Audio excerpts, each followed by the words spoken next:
explosive lane. I feel like in that lane, a lot of kills could be happening. Insta-smoke by Ivory, by the way.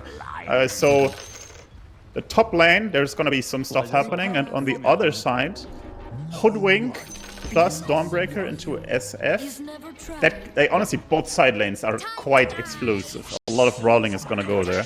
100%. Yeah. And if the Storm or the Queen get level 6 and then there's still like static lanes going on, there's going to be a massacre on the side lane for sure. If a Storm or Queen with all TPs in there, that's going to be holy smokes. There's a lot of death and suffering. I think that's kind of what you love to see when you're playing a Storm Spirit or a Queen of Pain mid, right? Because you just want to get things going on the map. You want to snap up those action runes. You want to gank your side lane, set them up for success. You don't really want to sort of be playing passive, especially if you have the rune priority. But we'll see just what these mid laners can do as we get into game number 1. This is just the start of our Southeast Asia Close Qualifiers. If you're just joining us, my name is Permstees, and I'm joined by none other than the lovely JM Vincento. And we are hoping for blood because that's all we've seen the past few days. These teams have exactly the drafts to make it happen. And yeah, I mean, Kukuys, I don't know how exactly this Queen of Pain is going to do into the Storm. I think it should be pretty even these days because Ken can still just clear out the creep wave, and it might be a little bit tough, but I think it'll be pretty even. Yeah, I think the matchups, it's like there have like, okay, so with these hero matchups, it's always like, oh, this hero counters this hero. It's honestly, I think it's slightly Storm favored, but it 100% depends, honestly. If the Queen gets off to a good start, if the Queen gets one good gank from his teammates, the matchup can turn around, right? Because the Queen also has some itemizations where she just takes a fat dump on the Storm, right?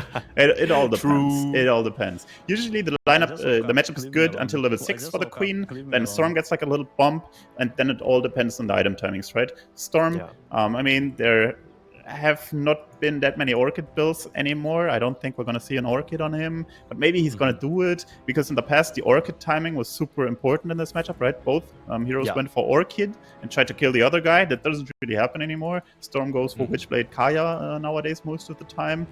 Queen of Pain, like Dagon build, exactly. But I honestly think the Dagon build is actually pretty decent into the Storm, because you can Dagon your life up, and the innate from Queen of Pain, the good old bondage, it's also pretty good against the Storm, right? I mean, Storm has 50-50 physical magic, but the magic damage you're gonna reflect it.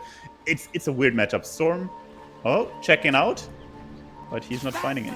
Genius. Yeah. Cute little plays here from Ken just to try and get a bit more information for his team. But I mean, both teams have a bit of a scary level 1. I wouldn't be surprised if they tried to run into each other. And I just want to touch on this. This is an all Filipino game, right? So just like John X Fire loves to say, it's a good old Rambulan. We're gonna see brawls. So all these drafts make complete sense. They want to beat the living shit out of each other. That is hopefully what we see here. That'll be entertaining to watch for sure. But at least for the start of the game, runes-wise, looks like the teams are playing it relatively safe. Should just be a 2 Where's the kills? 2. Where's the kills? What's this? Right? Come on. I just take 2 runes each? Yeah, right? Like, come on. We're trying to get a brawl going over here. What the hell? I am severely disappointed. Of course, the Dawnbreaker, they see everything, right? So Ivory will see how the Kukuys heroes are moving. Nothing fancy, nothing fishy going on. Look at these beautiful blocks. Both teams, of course, know these side lanes are a bloodbath. We want to get the optimal lane position. We are seeing the bot lane right now. Abeng with a clockwork, setting up. And honestly, this lane, it can go either way. Whoever hits level 2 first will probably attack the enemy with all they got. So let's see what happens here. Yeah, definitely interested to see how the war over the sentries and blocking the camps goes as well, because like you mentioned, I think the lane equilibrium, especially for the SF, is going to be so important. Because if he steps up too far, that's exactly what's going to happen. Just throwing the hammer and the Acons out. I'm so confident that Drake is just going to keep spamming that and try and keep the SF low. Of course, and that's the issue for the SF in this matchup. The clock cannot really protect him against the spells, right? He can kind of put his body in there to tank the right clicks, but those spells, they're high range, right? The SF has to endure all of those. Yeah.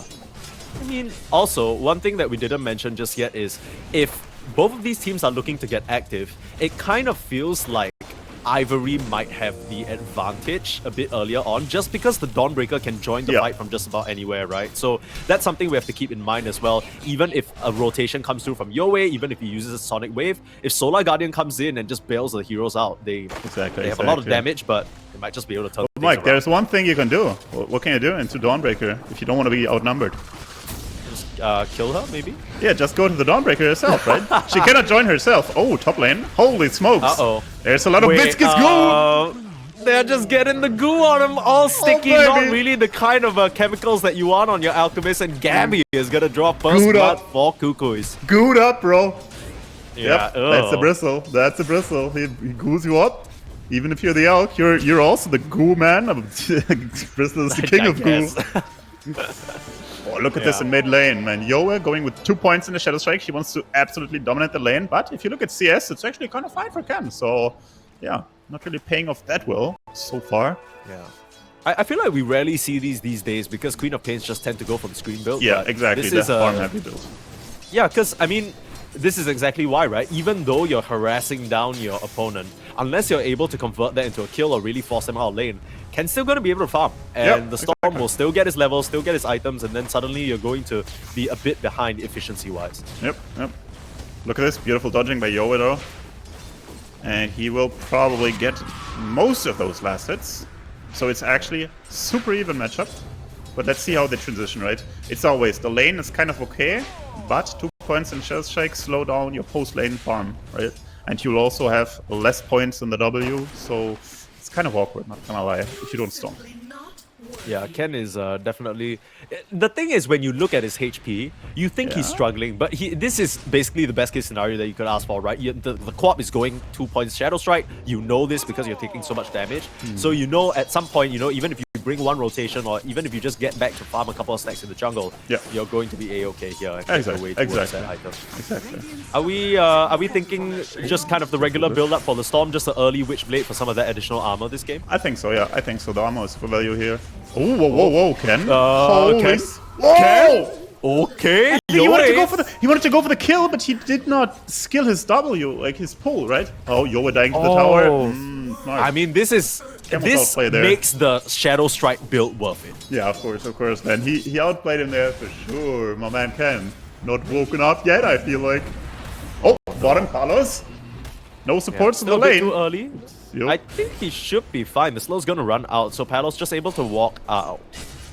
He went for the early boots as well. Really smart item pickup, just to be able to help him get the distance away from these very aggressive Ivory heroes. Exactly.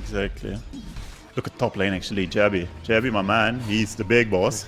With the kill, with those last hits, of course going for the chest into X, the classic scaling build right now.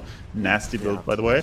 Honestly, Kukuys is off to a good start. This outplay in mid lane, dang, it's looking juicy. Yeah, and you can really characterize the rest of the game. We were already talking about how when the power runes come up, it's going to be up to these mid laners to try and rotate to make things happen and capitalize off these explosive side lanes. And speaking of rotation, Jing, he is sneaking around here under the cover of a smoke. He is trying to mess It's daytime, it's daytime, he sees him. See him? Okay. Okay, He's he's a little like, annoying. get out of here, this is my jungle. You can't farm here. This ain't your spot. They'll even put a set. This is some hater activity right here. This is crazy. Hate crime. Like, no, it is the classic, right? You want to gang the Storm before he gets 6, right? This is how you play against the Storm Spirit. You don't want to get him, like, be able to get the... Oh, Palos! Oh! My boy Grims! My boy Grims! Okay. Coming in with a gate gang. Nice little gate gank there. I think Grims realized as well that he wasn't really getting much done in the top lane as an Enchantress, so just coming through the gates, a very classic Enchantress move. Good work here. I mean, big cojones on this Palos guy. going down. Yeah. No. Actually, not really sure what he was doing stepping so far up. I mean, he didn't see him, and honestly, this is the weakness of these ranged carries, right? Luna, Asaf, in the past you also had the Lina. All of these heroes have one thing in common. Of course, they have big DPS, but if they get attacked, they tend to die quite easily, right? So if you outnumber them, they will struggle, and this is what happened here. They get outnumbered, he just dies. He cannot hit. He just has to run away. And his damage output is completely useless then. He just has to run away. Oh, look at Jabby top. Yeah, Gabby, he is. He's just chilling. fat as fuck. Look at this. Yeah. Look at this. Look at his net depth. It's close to the elk, right? And who's elk? He's the money man, right? True. Yeah, I mean, I think coming out of the laning stage... Dawnbreaker died. See a kill. Palos, actually. 3-man gang. Yeah. Because of a 3-man gank and maybe just kind of trying to mess around. I mean, Jing is up here just really... Jing's deep in there. I'm not... Yeah, Wisdom I don't really seal. know Wisdom what this seal, is bro. about. Dude, it's way too early. He tried to park himself there. Yeah, of course. You gotta come early. It's like the new iPhone, right? You gotta line up at the store 5 hours earlier to get it, right? Yeah, and then as a result, you get an acorn in your face and you die. So, yep. I mean, it happens, right? Yeah, it does. It does. Yeah, the last time I queued up for iPhone, a very angry squirrel threw like an acorn at my head, and I passed out as a result. Yeah, and the same happened for him. But look, here he's one already. He's good to go. Let's see what he does now. Oh, Palos! Still gonna try and go on He's Palos up again. there again. There, this guy's crazy. Far up. I mean, he has the lotuses. He's trying to turn things around. Maybe actually, bait for Yoe coming in with a Sonic Wave. Storm. Shouts at him, but there is the Storm trying to capitalize. They get baby. Palos again. A second death for this SF in a row, and that is not a good look. Especially if they can turn around. Ken is a double kill. Dude, this man is a for the beast. Storm. I mean, that is not really the fight that you wanted. Yeah, Kukuys again. It really just feels like it's Palos stepping up a bit too far forward.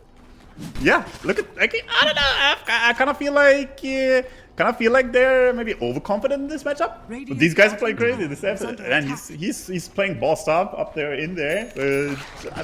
And his queen got punished. Why? Because he actually had only 1 point at blink. He had cooldown still. With like the normal build, so to say, he would have lived there for sure. But only 1 point at blink. That's what happens.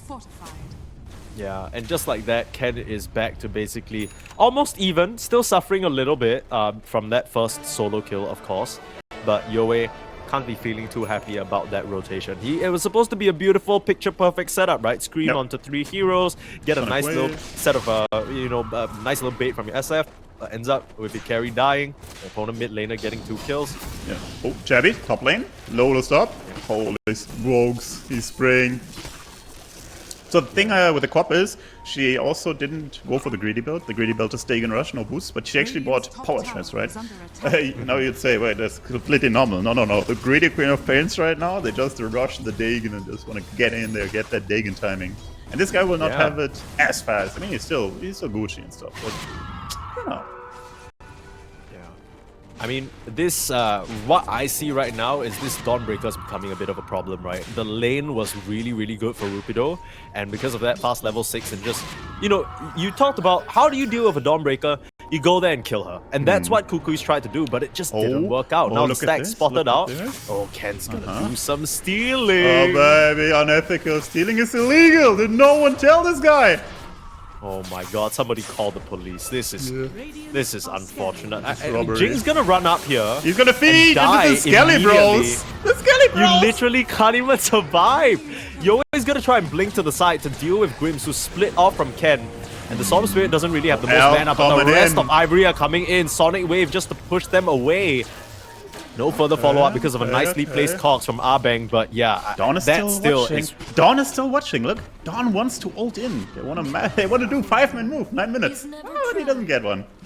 Power rune though, spawning. Let's see if it's top or bottom. Top. Oh, it's bottom. AD there, rune. But he will find a kill. It doesn't matter. Yeah, they get the kill. Trade the AD rune. Honestly, as a +5 player, I'd say worth it. If my mid laner gets an AD rune for my death, I'm 100% fine with that. And look at Yoe. He's counter-stealing. There's a lot of criminals in this game. Yeah, for sure. These guys are just trying to go blow for blow here, but Ken not gonna let him go away. Here comes the Dawnbreaker. Perfect bushwhack follow-up. Drake is right there to shackle that poor Queen of Pain. Not really the type of bondage that she wanted as she goes down. Dude, it's getting spicy. No, this is the download, right? You just look at the Queen, she blinks, and Ken is like, yo, this guy used blink, he doesn't have max blink, I'm gonna use my entire mana pool and just kill him, right? That's how you do it. Yeah. And they got a 2k lead from it. Honestly, this game looking good. Elk, pretty fat, right? Bristle, earlier was able to keep her, but right now, 1.5k separating them. Yeah, I'm kind of surprised that Rupido actually isn't really doing super well in terms of net worth given the amazing game that he's had, but especially with the tower kill and a couple more creep waves, maybe he should be fine. Look at the Skelly bros. The tower's being pushed. Does someone tell Grims that Halloween is over? Jeez, put these guys away. What is he doing? Dude, this tower is being pummeled. Skelly bros, siege creep, 3 heroes. Honestly, Dawnbreaker. Oh, middle. Middle. Oh, just barely. I feel like he up. had a brief moment there to Nah. zip No out way. maybe, but No way. There's still the Sonic Wave waiting, bro. No way. That's true. No way. They had this on lock, bro. On lock. But honestly, still, it's great. I mean, if the Storm didn't feed, perfect move. They got the bottom tower, they're holding all the towers out, farming his area.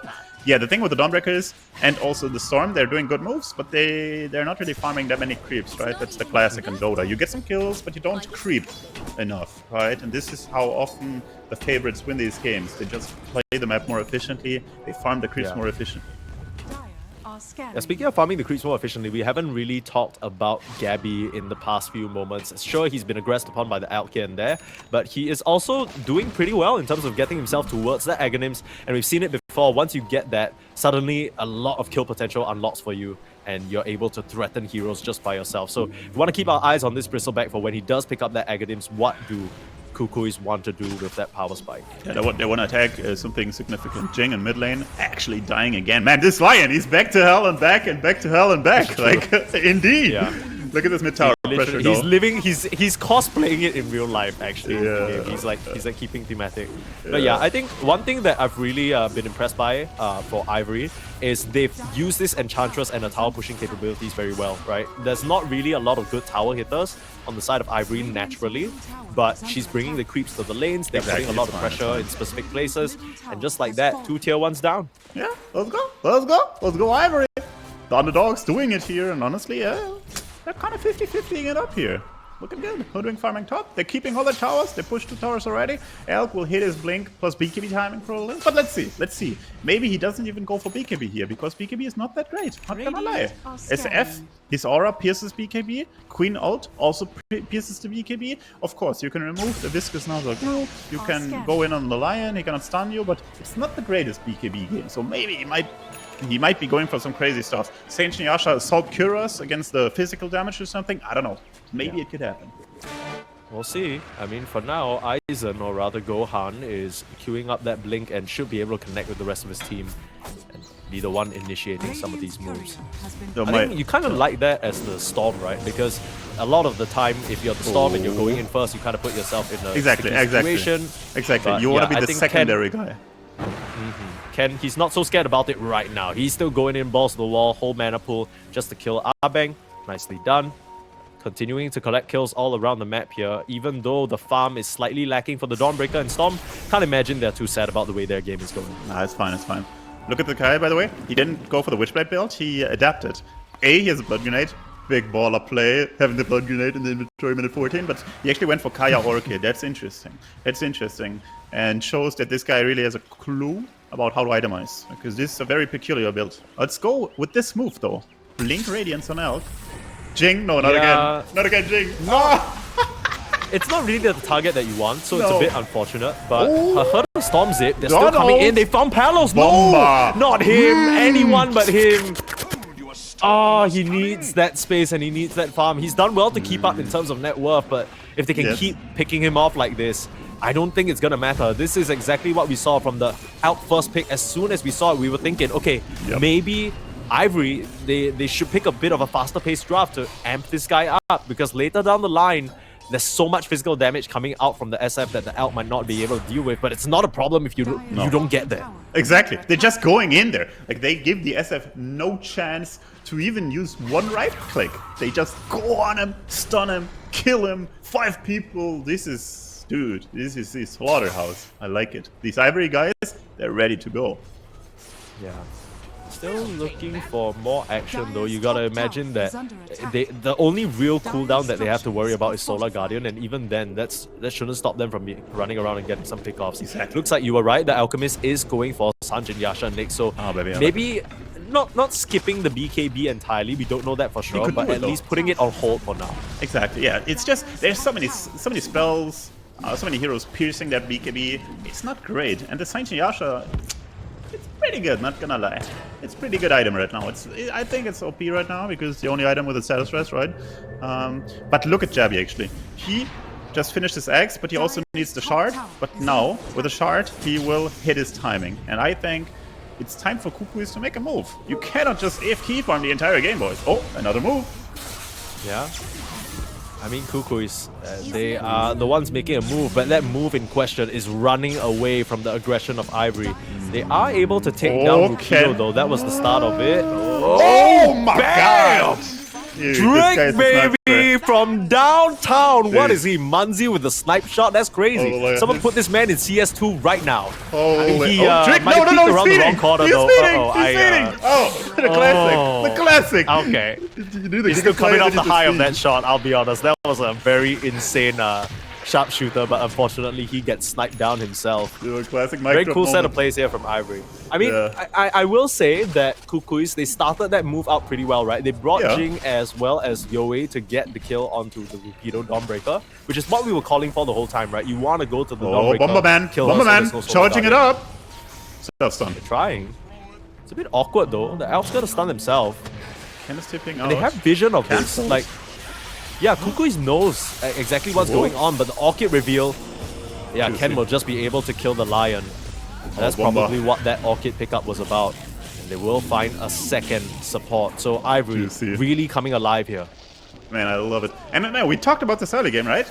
If the Lion gets jumped by the Storm, they don't really have that much against the Storm. By the way, the Queen of Pain went for an early shard pickup. That's anti-Storm technology. You don't usually do that. Yeah, that definitely is interesting because it doesn't really...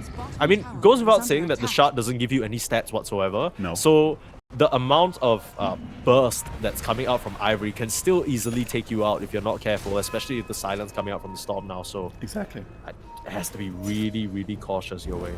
Honestly, man, I love how these guys play on Ivory. Just aggression non-stop, no room to breathe. And honestly, this Lion, man, I feel like whenever we're looking at the screen, he's dead or being killed. Yeah, and that kind of goes back to the draft where we were talking about there's so much for the Lion to do. Even if he is just a goated Lion, I don't know whether it's physically possible for him to keep these heroes in place. Oh, look at this. They're making a small move towards the Ancients, but they're farmed already, as I finished up his BKB. And let's see Jabby, though. Jabby kind of on an island. There's 5 people surrounding him. He's strong, but can he 1-on-5? He has the Aghanims. Silenced up now. Dawnbreaker coming in. They're bringing the full squad. TPs as a response. Coming in for Kukuys. Can they save Gabby? Doesn't look like it. The Sonic Wave comes a bit too late. Yoei kills himself on the Blade Mail. Damn. Oh no. I mean, you do get the kill onto Ken. But was it worth trading your life? They'll keep it going. Aizen looking for a blink up to the high ground to give himself more vision. Palos winding up the Requiem from behind the tree line. Will push back some of the heroes on Ivory, but the chase is on. Rapido looking for a hammer swing, but a hook shot defensively. Back up to safety. Aizen still winding it up, looking for a target. Will just jump in. And the stun! It tags Palos as well. A nice Earth Spike from Jing to bail them out, but still... Can't help but feel like you didn't need to stick around there. You had already used the Requiem. There was nothing else to get from that fight. Arben goes down. So ends up being a 2-for-3 trade. Ivory's still in the driver's seat. Good. Yeah, that was super good for Ivory. And not gonna lie, I gotta call out our boy Jabby there. Like, he is so fat, but he has not done a single move. It's always him being jumped. It's always Kukuys being jumped. Man, where's the captain? Where's the captain saying, guys, we got a 5-man. We're gonna make a big team move. Where's that guy? Well, it's Kuku, and he's on talent now. Oh no, yeah. I mean, I think the one thing I will say about Kukuys is that we know for a fact that all of their players are very vocal and they all sort of like to call their own shots, but Yoei, he's just gonna get caught here. Ken with a regen rune, sharpshooter from a distance. Drake looking amazing on this hood wave. Dude, he's going for another one. Done. Another one. Keep it going, keep it rolling. A double kill. Ken stack him up and knock him down. Very nicely done. Ivory all over it. And yeah, it just feels like Kukuys, they don't really have someone who's calling the shots about what moves they should make on the map. Yeah, maybe they're talking, but they're not saying the correct things. And look at this Ken, man. He's got a regen rune. He's already back to full after getting 2 kills, man. This guy is a beast. Yeah. Who needs a Bloodstone when you just get a modern-day regen rune? It's what all the Storms in the past dreamed of, man. Exactly. BKB coming out from the Elk as well. The Lion stuns are annoying him too much. I can see it. I can see it. The Lion stuns, the SF ult, still annoying. Just buy the BKB up. Guess it's my shot. Yeah, I mean, the second you get the BKB, there's literally nothing other than hookshot that can stop you from just trampling all over this SF, right? Exactly. And honestly, I want to see the damage values of this SF. I feel like he hasn't done a single point of damage in this game after laning stage because he's only been farming and being killed, right? Hey, don't you remember in the early stage of the game when he turned around, bossed up, and raised 3 people and then died? That was something, but he died. But you know, it was some damage. Yeah, okay. He probably did like 1k damage there. And his total is for like 2k. I don't know. Like, I mean, it's not his mistake, but they're just so passive. They're not doing any moves. Maybe they're afraid of the Dawnbreaker or something, but this is like, what's going on, man? You told me SCA, they want to fight, but these guys on Kukuys, they're like passive. I don't know. It's just weird because I think in the moments where Kukuys are not looking spicy and powerful, it's the criticism always kind of goes back to Gabby here and there, right? Because Gabby, he did transition in the past from being a carry, and that's always the conversation. He's become a very strong offlaner in his own right, but in the games where they're not doing too well, you see him, he's playing a scaling core, he's trying to farm up, he's sort of playing for himself more than maybe his team sometimes, and while that's great when it works out, in these moments, you're looking for, you just kind of wish, I wish I had a blink stun offlaner that could jump in. By the way, not gonna hate on my boy Jabby too much, but look, 4 people smoked, and who's the guy lagging behind? Okay, no. Now you gotta give him a chance. That's a little bit too much. I'm sure he's trying to make it there. He's with them. If he was on the other side of the map, I'd get it. But this is an important moment. This is about the Roche contest. They will find the Storm though. Enough damage, very nicely done. Ken a bit too far forward and will get punished. 47 seconds without him, which opens up the Roche for Kukuys here. Oh yeah, it looks like Ivory don't want to contest. They get it! And Jabby man, actually genius play. Look, he was lagging behind to bait on the wave. He was baiting on the wave. He was like, hey, Gabby, I'm showing on the wave. Yeah, literally 5D chess, okay? Yeah, how dare you disrespect the GOAT of Filipino? Exactly, look.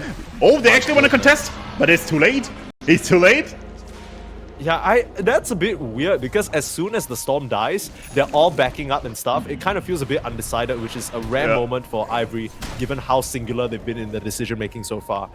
Okay, big timing now. Gabby gets the Aegis. Big Gabby ready to rumble. Is this going to be a turning point, you think? I mean, honestly, they can do it. They can do it. They can do it. Yeah. They just gotta execute. They just gotta go F5, make a good move, like they just did. Look, they killed the Storm, got the Aegis, bam. Perfect move. Now, they gotta do one more. Look at Jabby in mid lane, by the way. Okay. It's the clock that gets found out first. Nice stun from him controlling, and okay. Just melts Ken, but they do find the counter kill onto Yowie on the sideline. So a bit of a split fight. The tension straying there from Ivory. They weren't together. They kind of left their Storm dry. Oh, look at Jabby. He's the big boss. Holy smokes. This is what I want to see from him the entire game already. Come on, just run in there. Nice TP out. Rupido in some trouble though. Completely empty on mana is Aizen, and the Aghanim's on the Bristleback. The armor from the Dawnbreaker is not going to be enough. Gabby is still playing around. He still has that second life. Maybe he's just baiting for the rest of the team. In comes Jing. For the setup, Aizen. The BKB in should be able to melt down the Lion. Jing understands that his life is forfeit and will just give it up. They don't have enough damage to chase down Gabby at the moment, so they will just leave him. Okay, you know what happened right now? Jabby was actually trying to boss up, but there's no disable. Lion is the only disable in that position. He jumps in, he's instantly dead, right? So it's really hard for Radiant because they lack that disable. Like you said, he doesn't have the Blink stun hero. It's a farming hero that doesn't have the best lockdown. Queen also, no lockdown. SF also, not lockdown. All of their cores struggle to find enemies, like, not to find enemies, but to lock down enemies, right? So it's all on the Lion and the clock to disable the enemies. Yeah, for sure. I mean, still, well, even with the Aegis, even with this sort of timing that we're talking about Kukuys having hit now, it's still a great advantage for Ivory. And in particular, the Alchemist, right? He's had a stellar game. 3-1-7, BKB, SNY, Blink, Radiance. Looking at that Bloodthorn Nyx, his damage is going to be amplified by a ton. And he's still the king of this game. As much as Gabby is trying to scale up and become a big problem, Aizen still at the tippity top. This is still Alchemist's territory to try and dominate. So I kind of, even with the ages, I wouldn't mind seeing Ivory still try for some of these moves. It's just that maybe Ken on this Storm Spirit just needs to be a bit more careful with how he goes in. Yeah. He died back to back now, and his momentum really gets staggered, right? But he needs to use that BKB to his full extent, right? With a BKB active, he cannot die. Oh no! Next in the mid lane, again. catch onto the Storm Spirit. Oh, nice little illusion rune, and the body block from Grims, helping his mid laner out the zip away, dodging the Sonic wave, but it's not enough. Still tags him on the tail end of that damage. Not really sure how that happened. I'm pretty sure his model zipped through it, but Yoe finds his mark, and again it's Ken who goes down. Yep, Ken back to back. He's the new lion, bro. He's the new lion. And honestly, it kind of turned around. I mean, there's still a big net worth lead for Ivory, but it's all on the Alk, right? And as we said earlier, this minus armor, it's ramping up. And Kukuys, they are the favorite for a reason, right? First 26 minutes, they were kind of asleep, but now they're waking up. Maybe they went to bed late last night and they're like, oh yeah, we actually gotta play. Oh damn, and then let's treat the first 25 minutes as a warm-up, right? Yeah. Usually you play a game to warm up, they just play the early game for warm-up. Yeah. Some players like to pop into a turbo match, some people like overthrow. These guys, they consider the early game their warm-up routine. That's the scrim for the day. No other practicing. They got streams to do. You know what I mean? Exactly. They're warming up for their streams. Paulos pumping out that damage, man. When it's gonna happen, right? The SF gets the Daedalus and the 20 talent. It's gonna be nasty. It's 100% gonna be nasty. And I feel like the Elk will run out of steam soon if Ivory don't start up the good plays, because it has been a one-way show since Kukuys took that Storm kill and the subsequent Roche. Yeah. I mean, there were some pretty good initiatives from Ivory. It's just that Ken just keeps finding himself in trouble. I think Abeng getting caught here. He's done a good job putting himself on the front lines, being the primary target. And they will see Yoe forcing the BKB out. The Dawnbreaker out comes through, so a lot of wasted resources on Ivory, which means that they can't continue chasing anymore. Yeah. Sure, you pop the BKB on the Queen, but it's not that big of a deal if her life is preserved. Exactly, and the thing is, Rupido, I don't know if you wanted to actively trade his ult for the Queen BKB, but what I think, they didn't check the Queen BKB status, so they kind of wasted it. Yeah. They're smoking now. Look, they're smoking. They see no Dawnbreaker ult. Let's see if they can punish it. Putting the fourth guy in the smoke. They don't even need a clock, apparently. Grims. Yeah, he's just gonna go down here. And there's no escape for this Enchantress. Just give that to your SF. Keep the lasting presence stack going. And yeah, I'm a bit worried about Ivory because they've shown us some good stuff in this game so far. They've really routed what Kukuys want to do and kind of sent them for a bit of a loop. A lot of nice early aggressive moves, like you said. But running out of steam a bit, and feels like they're starting to hit the brick wall of the Bristleback. Sanjay Yasha for him complete as well, and the Paladin Sword, what a convenient item to pick up. Just a lot of spell lifesteal for him to work with. Yeah, Javi is bossing it up, for sure. Not gonna lie, they gotta make a move right now. Ivory has gotta make a move. Okay, he's pumping out that stun. No, BKB, okay. 15 seconds. Jing there to save though, try and bail him out, but the sharpshooter finds him. Rupido still trying to find another target, but Ivory know they need to get the line out of the picture. And just like that, Kukuys have no more way of locking down their opponents. Aizen will chase forward, Palos in the tree line, no winding. Oh, they heard him? They saw him? I mean, no follow-up for now. Gabby will just run forward, burst down Drake.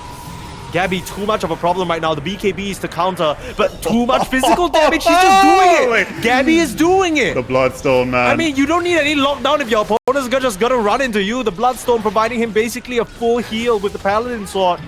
And Kukuys, who needs any sort of control if they're just gonna give you the kills? Oh my god. Yo, hey bros, let's attack this Bloodstone Bristle without any source of break or healing reduction. Surely it will work. Surely, right?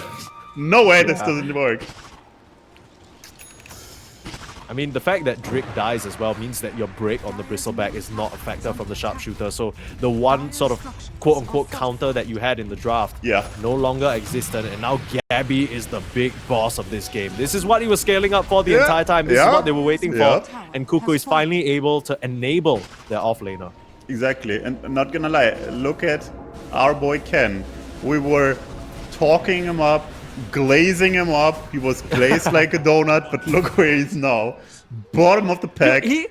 Dude, Not look, enjoying life. even if you look at his KDA, it still looks pretty good, right? Like, he's had a great game, but I feel like in this game, where the only lockdown is the Lion, having died 6 times, it's just a bit too much. A bit too many moves, stepping too far forward by himself without the help of his team.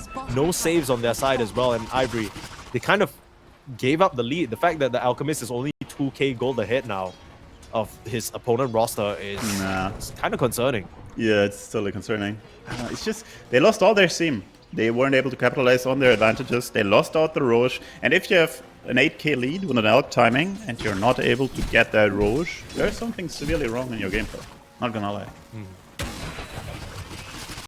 Yeah. Kukuys, they were just kind of waiting around, biding their time. They knew that some of these earlier fights probably not favorable given the start that Palos had. But now Palos keeping up in terms of the net worth and reaching the point of doing a very critical amount of damage. Is the level 20 talent, like you mentioned, +2 damage per soul. The Daedalus is done. He is starting to hit like a truck. Yeah, this guy is he is entering that territory where it's not fun anymore for the Ivory. It's oh no, not again. Okay, you gotta keep it going. Very nicely done. Yeah, it's kind of like a slow death right now. It's just the minus armor stacking up. The Elk not having... I mean, the Elk is a good game, right? But Dawnbreaker and Storm both are getting stumped there. Like losing out on net worth, dying back-to-back. Tormentor for the Hood, it's okay. But honestly, timing is kind of over. They gotta get creative now. They gotta split push, get some pickoffs. But look at this. Quite fast, second Roche, and they're gonna get it. No questions asked. Yeah, really convenient timing for Kukuys here, and they're gonna be very happy about that. For all the Gabby fans, they're gonna be like, yep, okay, this is his time. I mean, they're not even concerned about Gabby's life. They're giving it to Palos now. That's how confident they're feeling. Exactly. It's always like this. You get the first Aegis on the strong guy who jumps in and brawls, right? Which is usually not the carry. Usually it's the mid laner or the off laner, right? But the second Roche is usually about pushing that high ground. And when it's about pushing that high ground, it's your carry who will be online, most likely. So this is the usual way of doing it. First Aegis for the fighter, second for the carry. Yeah.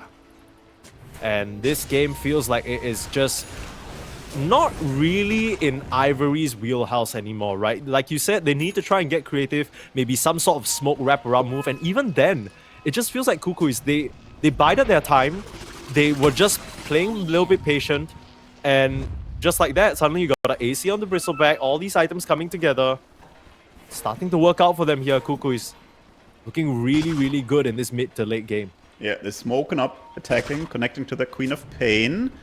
Let's see what Ivory is doing. They're also kind of angling. Oh, not Prims again. Catch again. Oh my god, 2 hits. 2 hits. And even the Elk. Okay, even the Hex. Oh, even the Elk! Has the BKB hookshot off the mark. Oh, if you tag that hookshot, that Elk might have just been dead there. Yeah. Very, very scary stuff, but without the BKB, how can Ivory fight? No way. No way in hell. Look, even in his BKB, right, you saw the -10 armor, and he doesn't have any armor on this Elk. Yeah. That's the problem. He doesn't have any armor. He's playing into the Assault, into the Lasting Presence, aura from the SF. It's a bad time to be an Ivory fan right now. Yeah.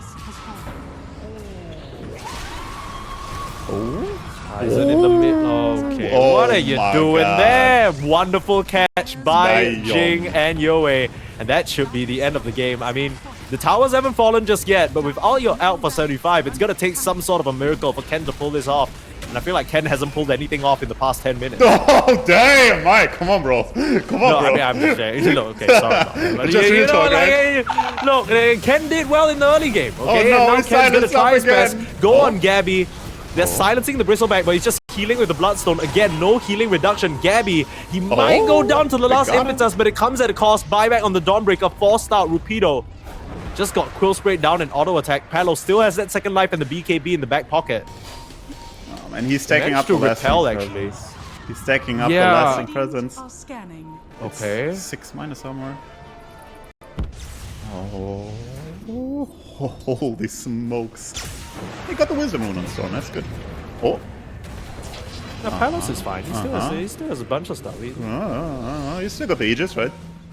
Yeah, he's still got the Aegis. Life He's stealing up. okay. Mask of Madness, life steal, you know, it's vibes. He actually doesn't wanna lose the Aegis. He wants to life steal up in the jungle. And they're gonna go for another run, maybe. But this kill on Jabby, actually pretty good. You gotta try something. Yeah, it's kinda working. Yeah, I mean, they really just threw everything. Ivory just realized that, okay, we need to burst them down, and the one moment where the rest of his team is not with him, that's kind of where they struck. So nicely done. But it's just 30 seconds until Gabby comes back. He can TP to that outpost, and then they can resume the push, right? So, exactly. And look at Palos. Full HP, buttered up. He's ready to go. Right? They can still go high ground. They got 120 on the Aegis. Creep wave coming in. He just needs his teammates now. Yeah. I mean, it felt like it was always going to be a matter of time. You talked about it in the draft as well. The Alchemist lineup needs to play fast, and the second they start lagging behind or even keeping pace, that's where Kukuys, they get their key items and then they just start running you down, and that's exactly what we see now. Yeah, look at this SF. Man, he's even solo. Look at this. He doesn't have an ally close. It's like, yo, I'm just taking that barracks. Let's he go. knows he's fine. I mean, Palos is so strong right now. 1-on-5 mode. He controlled out.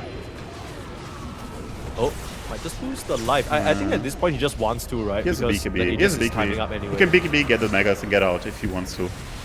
Yeah. Onto the sidelines, Yowei blinking in. Dawnbreaker out coming through. They burst down Palos. Okay. That was a little bit awkward. Not really what you wanted, but now trying to turn things around is Gabby. Quite literally, the back-facing Aizen. Yeah. Bristleback will take down that Alchemist. And looking for more. Gabby is the real carry here. Forcing 2 buybacks out. They need to try and punish and find something else. A nice hex onto the Alchemist, preventing any further chase. But this Alchemist doesn't have a BKB. No. He doesn't have a Chemical Rage. No. He's not gonna have a life if he's not careful. He goes down. There's a dieback on Aizen.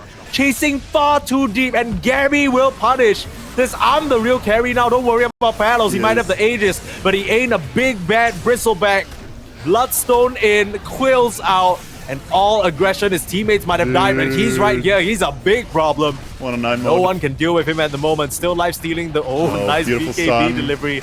Not even needed. Good game, well played. It's called Ivory. Damn. They tap out as the Bristle boss is a bit too much for them to manage. Yeah, he's farming, but in the end he delivered. That's all I can say.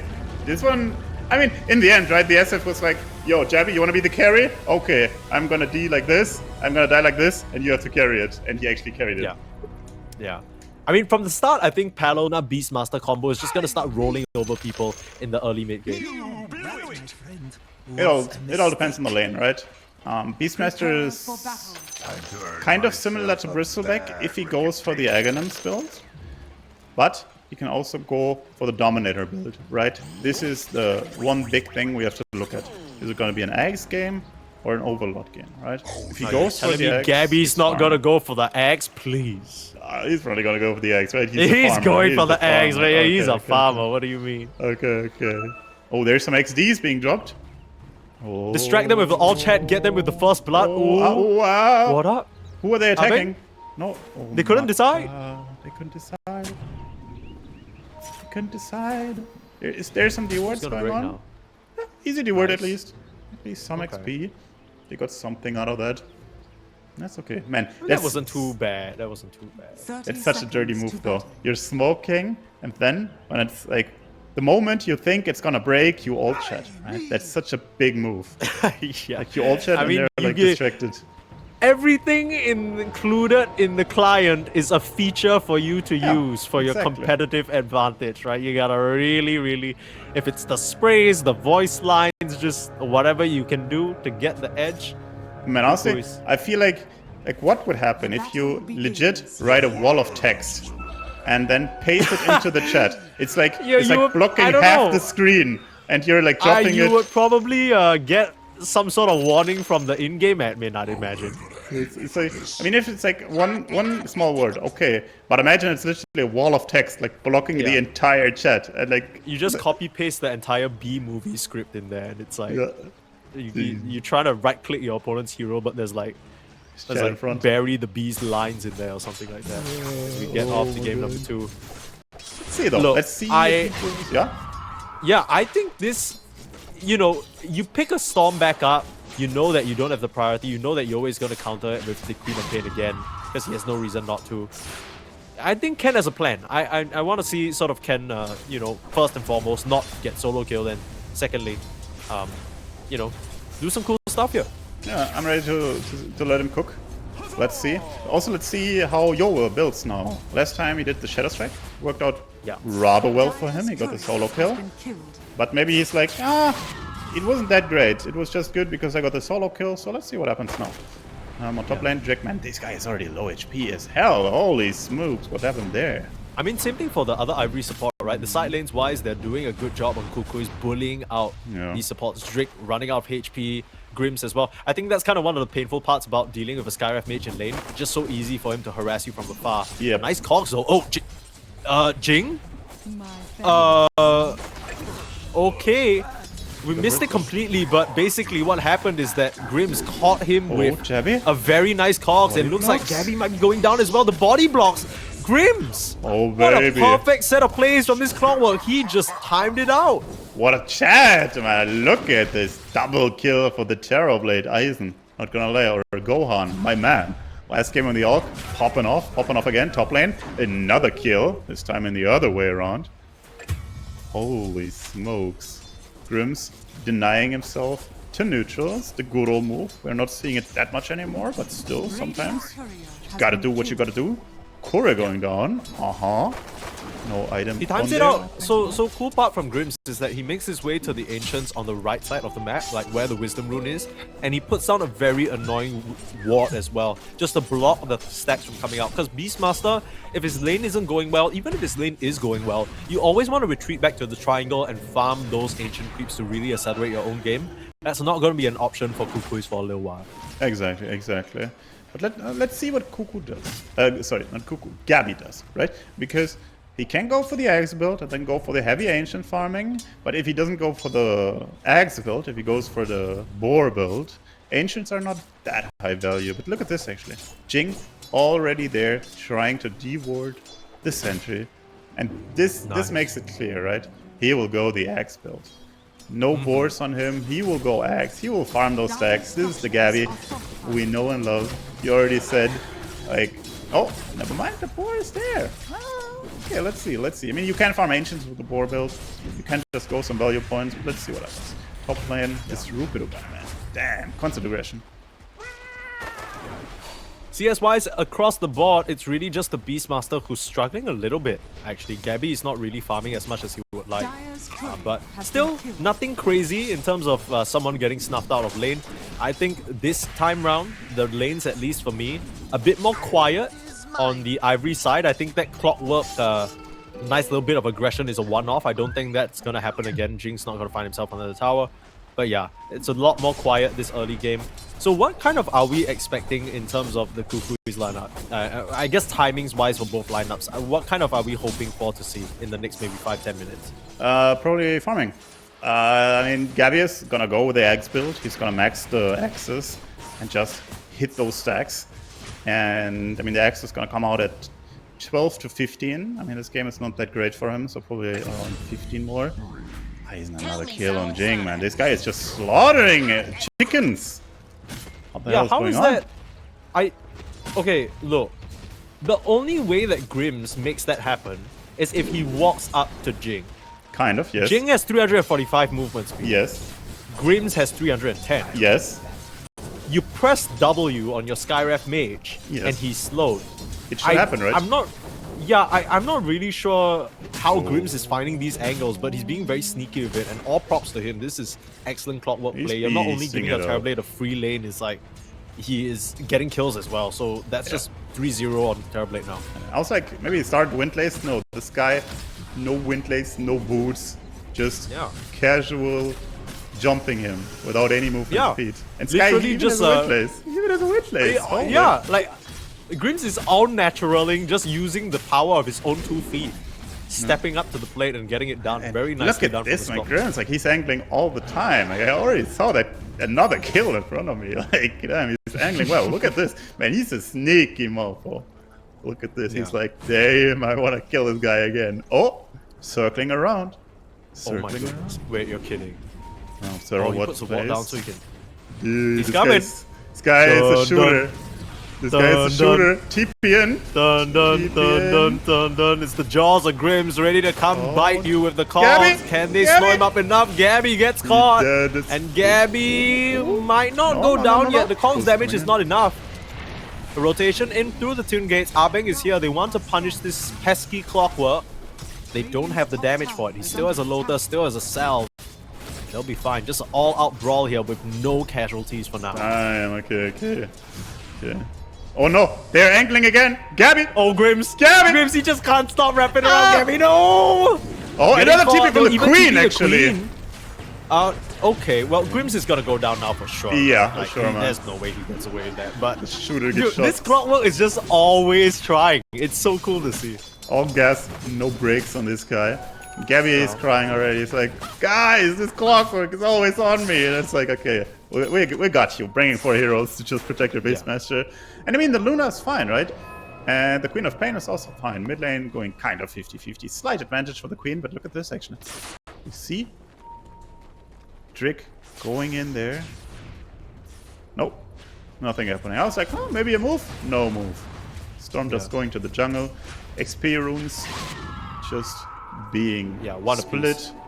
Nothing crazy. No, I will say about the Clockwork, even though Grims is playing pretty decently in this early game, this is always the fear with Clockwork, because if you try and posture a bit too much, yes, sure, Kukuys did bring 4 heroes to the bot lane to address him, but that's the problem. If you keep dying on the Clockwork, you're eventually just going to become fodder, right? You're not going to be able to stand on the front lines for long. Exactly, you're at most a half-second stun with the hook shot. So really nice play from Kukuys to answer. They understood the importance of their Beastmaster scaling up and they came to protect him. Oh, Rupido. Look at this Grimm's Clockwork again. He's angling, bro. He's angling. Storm coming through. Palos. Nice Sonic Wave. Still being pushed around. Palos is fine for now, but Aizen will clean him up. There's a return kill onto Rupido, though. And a snowball keeping them safe for now. Abeng will end up going down, so ends up being a 2-for-1 exchange. My boy Gohan, I feel like he's always in there. Like 1k lead for him compared to Gabby. Like in those kills, pushing those envelopes. Look at this, hitting a tower. Yeah, I really love this guy, honestly. Like good performance. Yeah, I think this is kind of a similar look that we saw from Ivory in game number 1, where Grims and Aizen were both always part of the engagements, right? They brought the Enchantress over with the Skelly boys pushing the towers. I mean, these two players for sure, they know exactly where they need to be to try and put on pressure. Oh, Rapido's here. They're trying to force the issue on the tier 1 tower, and there's no wave clear or anyone who can clear the wave here, so it looks like the tower is just unfortunately going to have to be given up. Did you see the small skirmish? Clock against Tusk? Like dodging the cogs, and Clock was like angling the cogs. It's so funny always, man. Best change ever. These new cogs you can shoot. Not gonna lie. Holy moly, look at that.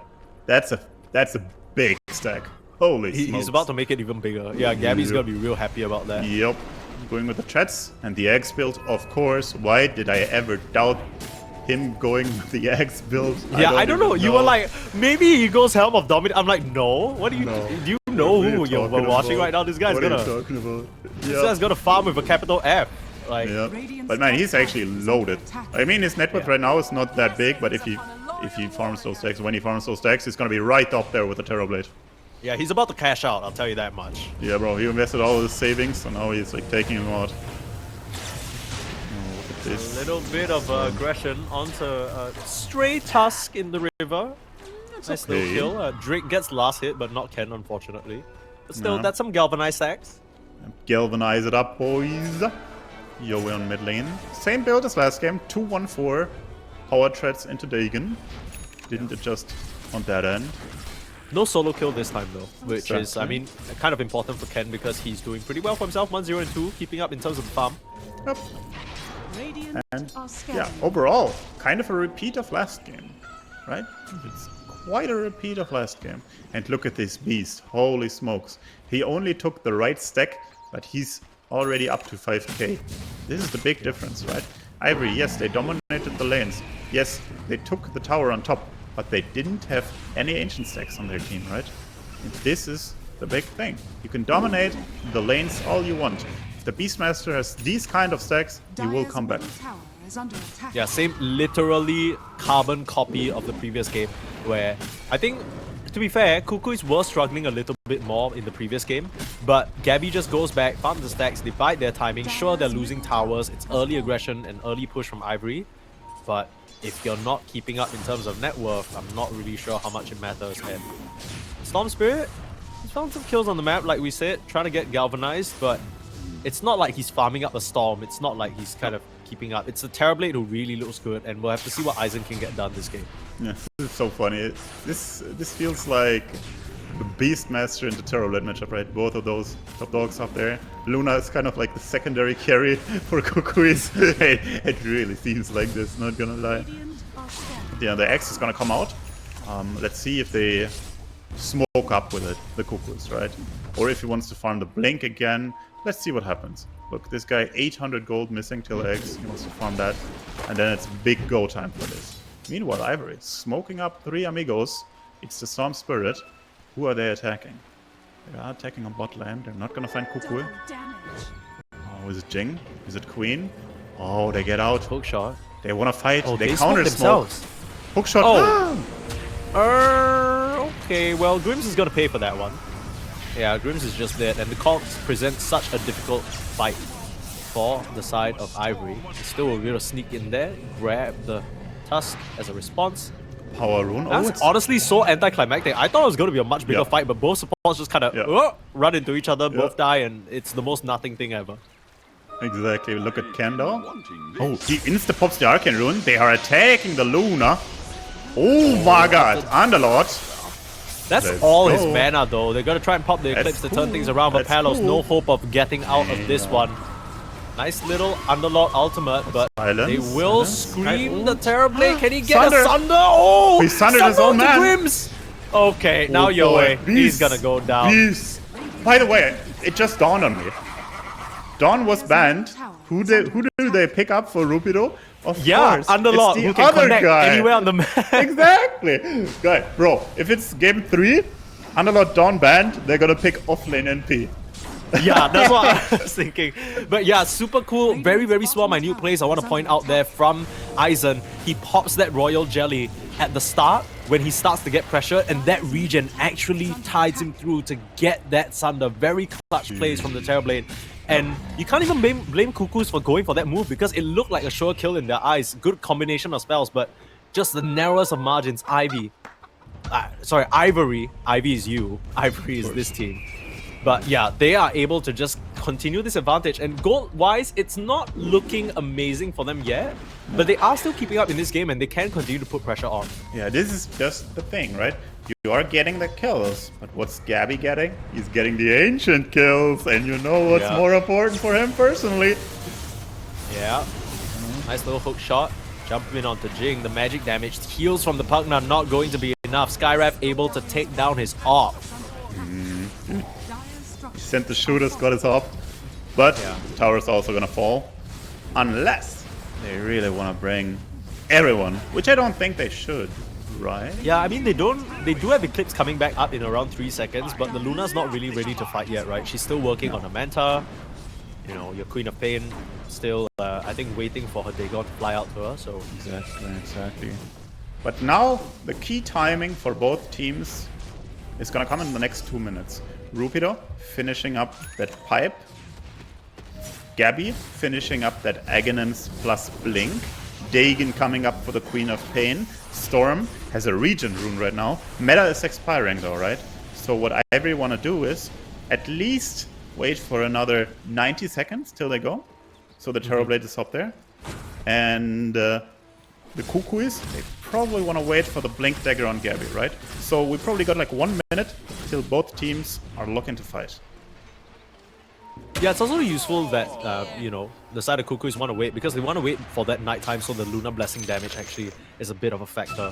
Can really amp up some of the potential aggressive moves that they make. Luna does have that advantage in terms of nighttime vision, so that should help her out a bit in terms of being jumped. That's actually a really good call, Mike. Luna on nighttime always has an advantage.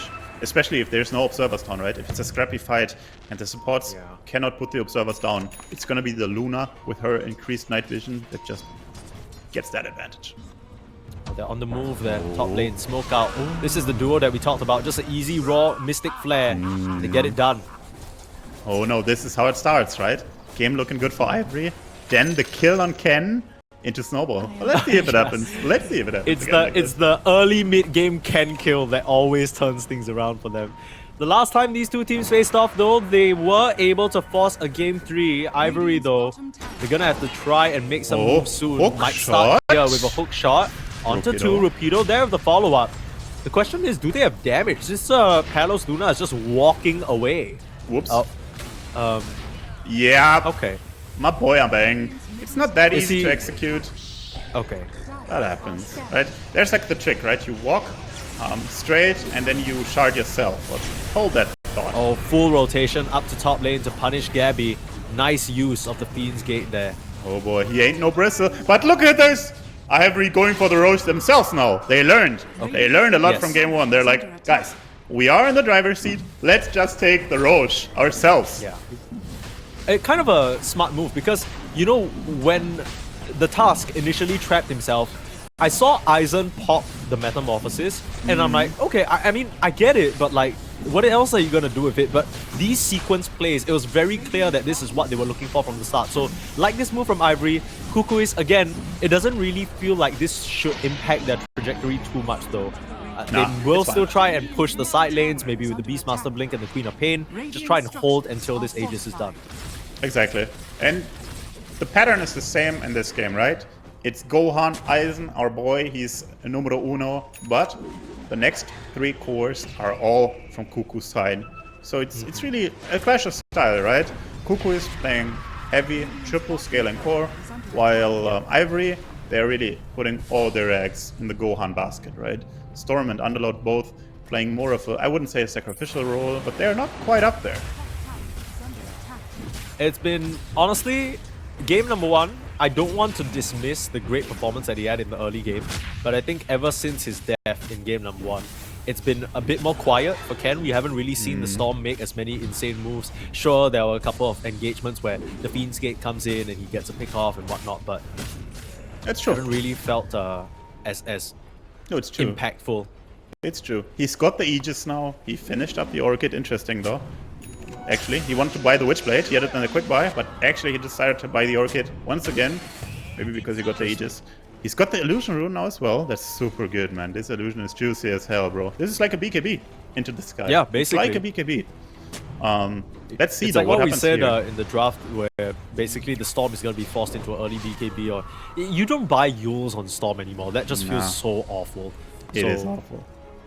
But let's see what happens here. Man, Ken, he really wants to... They are 4 people, right? And the Rupido Unloud can always connect, so they are 5 people. But let's see what happens, because Kukuys, they're playing it beautifully right now. They're not super strong right now, so they're kind of playing it safe. And look at this though. Aizen pumping up that ult, that meta, and attacking that tower. Let's see. Oh, Kukuys just dodge. I guess Kukuys just dodge. They're like, yeah, you can take that tier 2. We don't care. We just hit creeps. The good old. Radiant's middle tower is under attack. Yeah, grab a tower while they're at it. Yep, they're getting the tier 1 middle. Oh, look at this. Storm setting up. He's got the Illusion Rune. Oh, Jing. Oh, nice. Orchid. Should be a kill. It feels like something that's basic when you say it out, but I feel like it's hard to remember sometimes that the static slide can just help you out in terms of scouting the surrounding area, and Ken just uses that very, very cutely to find a lurking Skyref who's probably waiting for someone to try and TP in and then maybe scare them off with a Mystic Flare, so gets a kill there. Jabby. Oh, hookshot? No way. No. No. Oh, huh? Too short. Oh my god, that's what she said. Yeah, size does better, ladies and gentlemen. Unfortunate. Gabby gets size away. And range. Yeah. And length. No, Gabby, what a beast. Palos dying though. Wait, what the hell? Huh? Holy smokes, Ken! You were just flaming him. You were just flaming. You were like, no, oh yeah, this guy doesn't make any plays anymore. No, you just found it. You just look at that did see him? Look at that orbs. Look at that orbs. Okay, it was the orbs, right? It was the orbs in the top side. It's the orbs to scout your orbs. Easy. Yeah, that's crazy.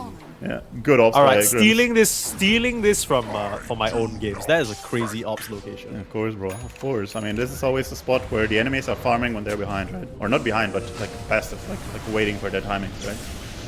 Let's see though. Terrorblade, man, he's beasting it up, but it's so funny. Look at Gabby and look at Luna. It's like Gabby's like, I am the carry. I don't want to hear no nothing. Luna is carry. No, I am the carry. Yeah, Aizen is looking at his rear view mirror, and there's a very angry Beastmaster running at him at full speed, trying to keep up.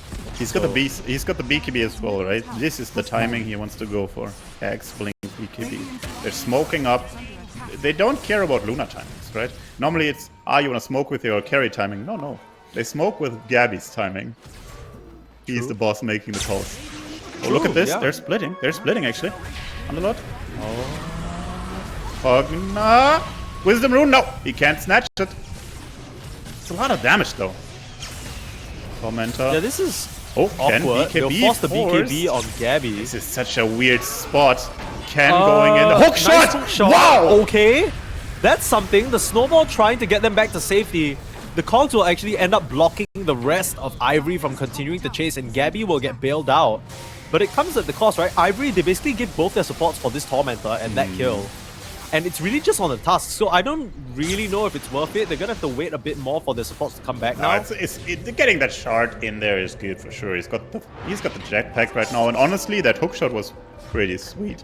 Jabby getting out of there was also not 100%, right? They could have gotten Jabby. That was Gabby, like, he barely survived there, right? BKB was over. If they get the beast there, he's the true carry, right? Look at his network. It's the true carry. True. Gabby out farming the Luna. And by the way, Storm even out farming the Luna. Storm, like Ken, he was kind of quiet, but with the help of the Aegis and that key illusion rune, he was able to farm up a Storm, right? He's up there now.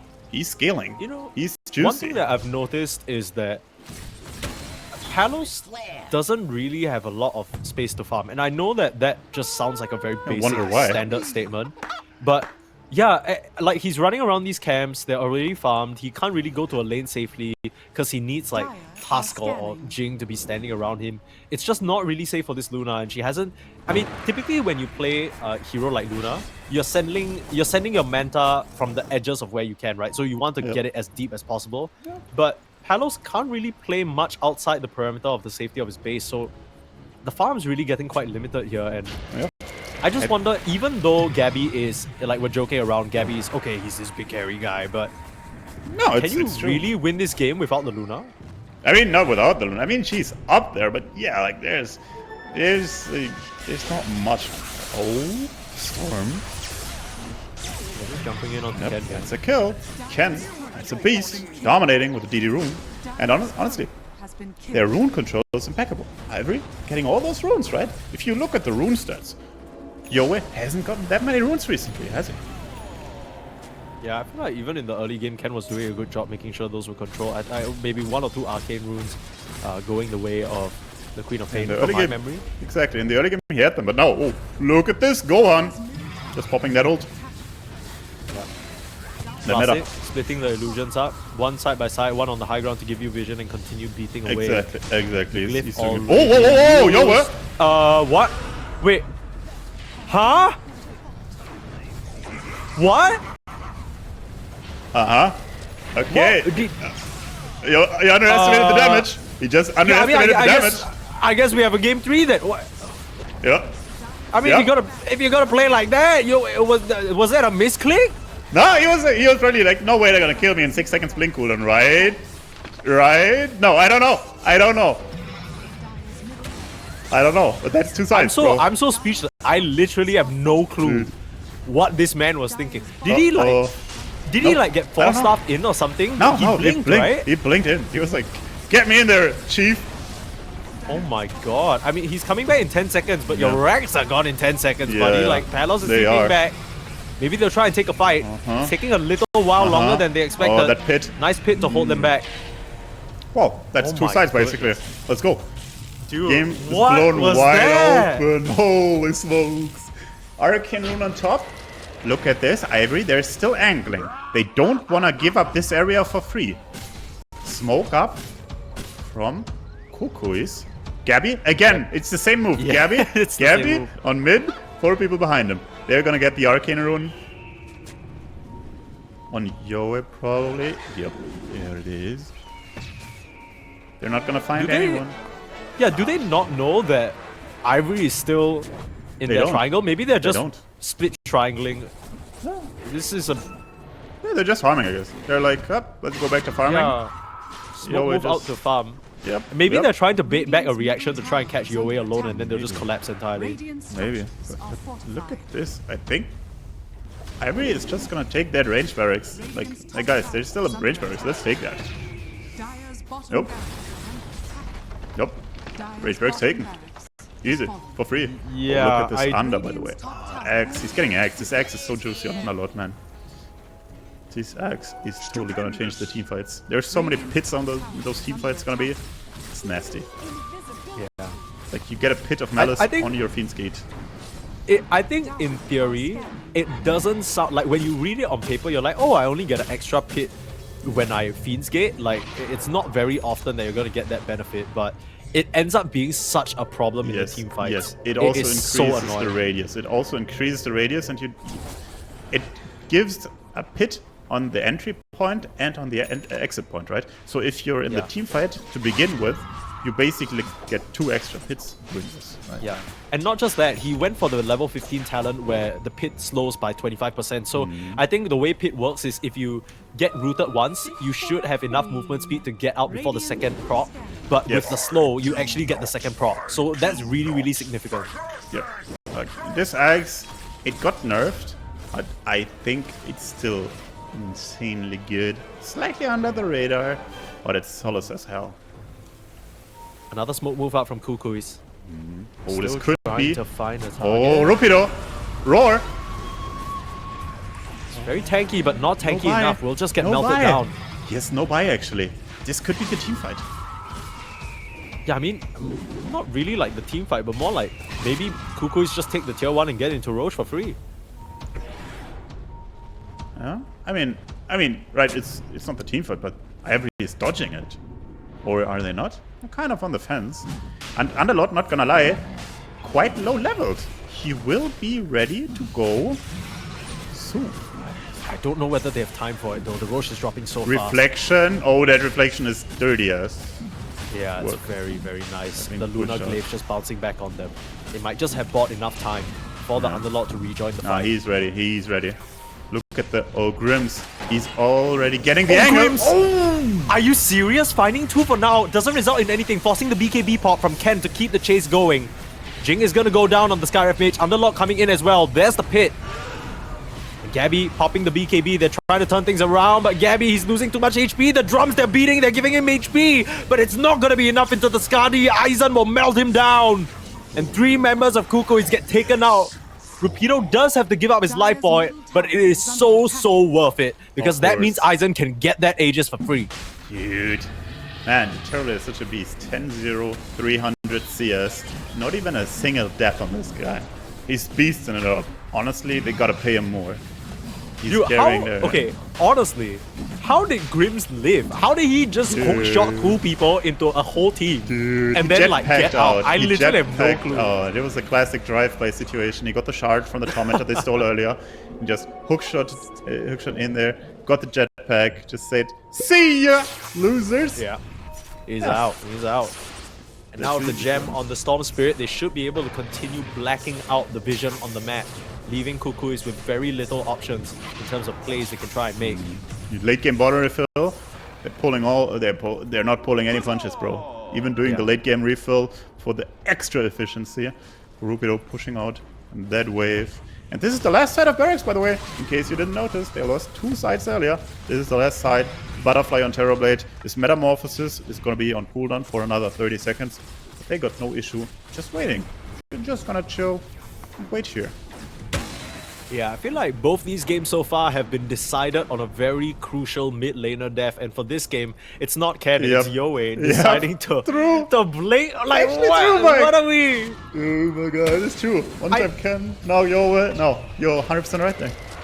On the money. Yeah, so less about the first pick, second pick trend that we saw from these 2 teams previously meeting up, but more of, yeah, we really need to keep our eyes on this mid laner because I don't know what that was about.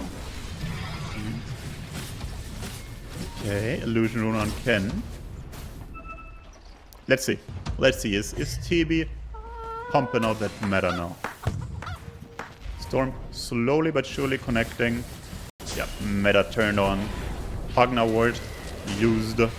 Boar dying. Shards being used, but look at this. They actually were able to pull the wave outside of the banner. So the wave is actually dead. Next wave coming in. Anyways, though. Barracks, man. They gotta go in at some point. Look at that fat pit. Storm is initiating on the side lane on the Tusk. they found the Tusk. Tusk is dying. He's gonna go down. No buy. And that means they have no way to fight here. She was finishing Gabby, but they're not like it's Megas, guys. It's too late. Like it's too late, bros. No, now it's not the time to go anymore. Oh, going in. They will try and full focus down Drake. They get the Pugna out, but the question is, with the BKBs running out, can they do more? Gabby up against the full force of Aizen will just go down. Now the Terrorblade is dropping low, but of course he still has a Sunder. Makes that look a bit too easy as Palos has to run back to the base. GG is called. We will be going to a game number 3. Although I do wonder whether Kukuys would have stood a chance there if they just didn't randomly give away 2 lanes of rags. I mean, Dota is a game of mistakes, right? In Dota, the game is so complex, you make a lot of mistakes. Even the best teams in the world are kind of on the light side, right? They have some stuns here and there, but if this puck gets into 4-item territory, he can maybe carry it as. Else, like they need to snowball it hard or rely on the puck in the late game. That's how I see it. Yeah, shout out to Grey Owl Observer for pointing this out. Boots and double branch. Starting items.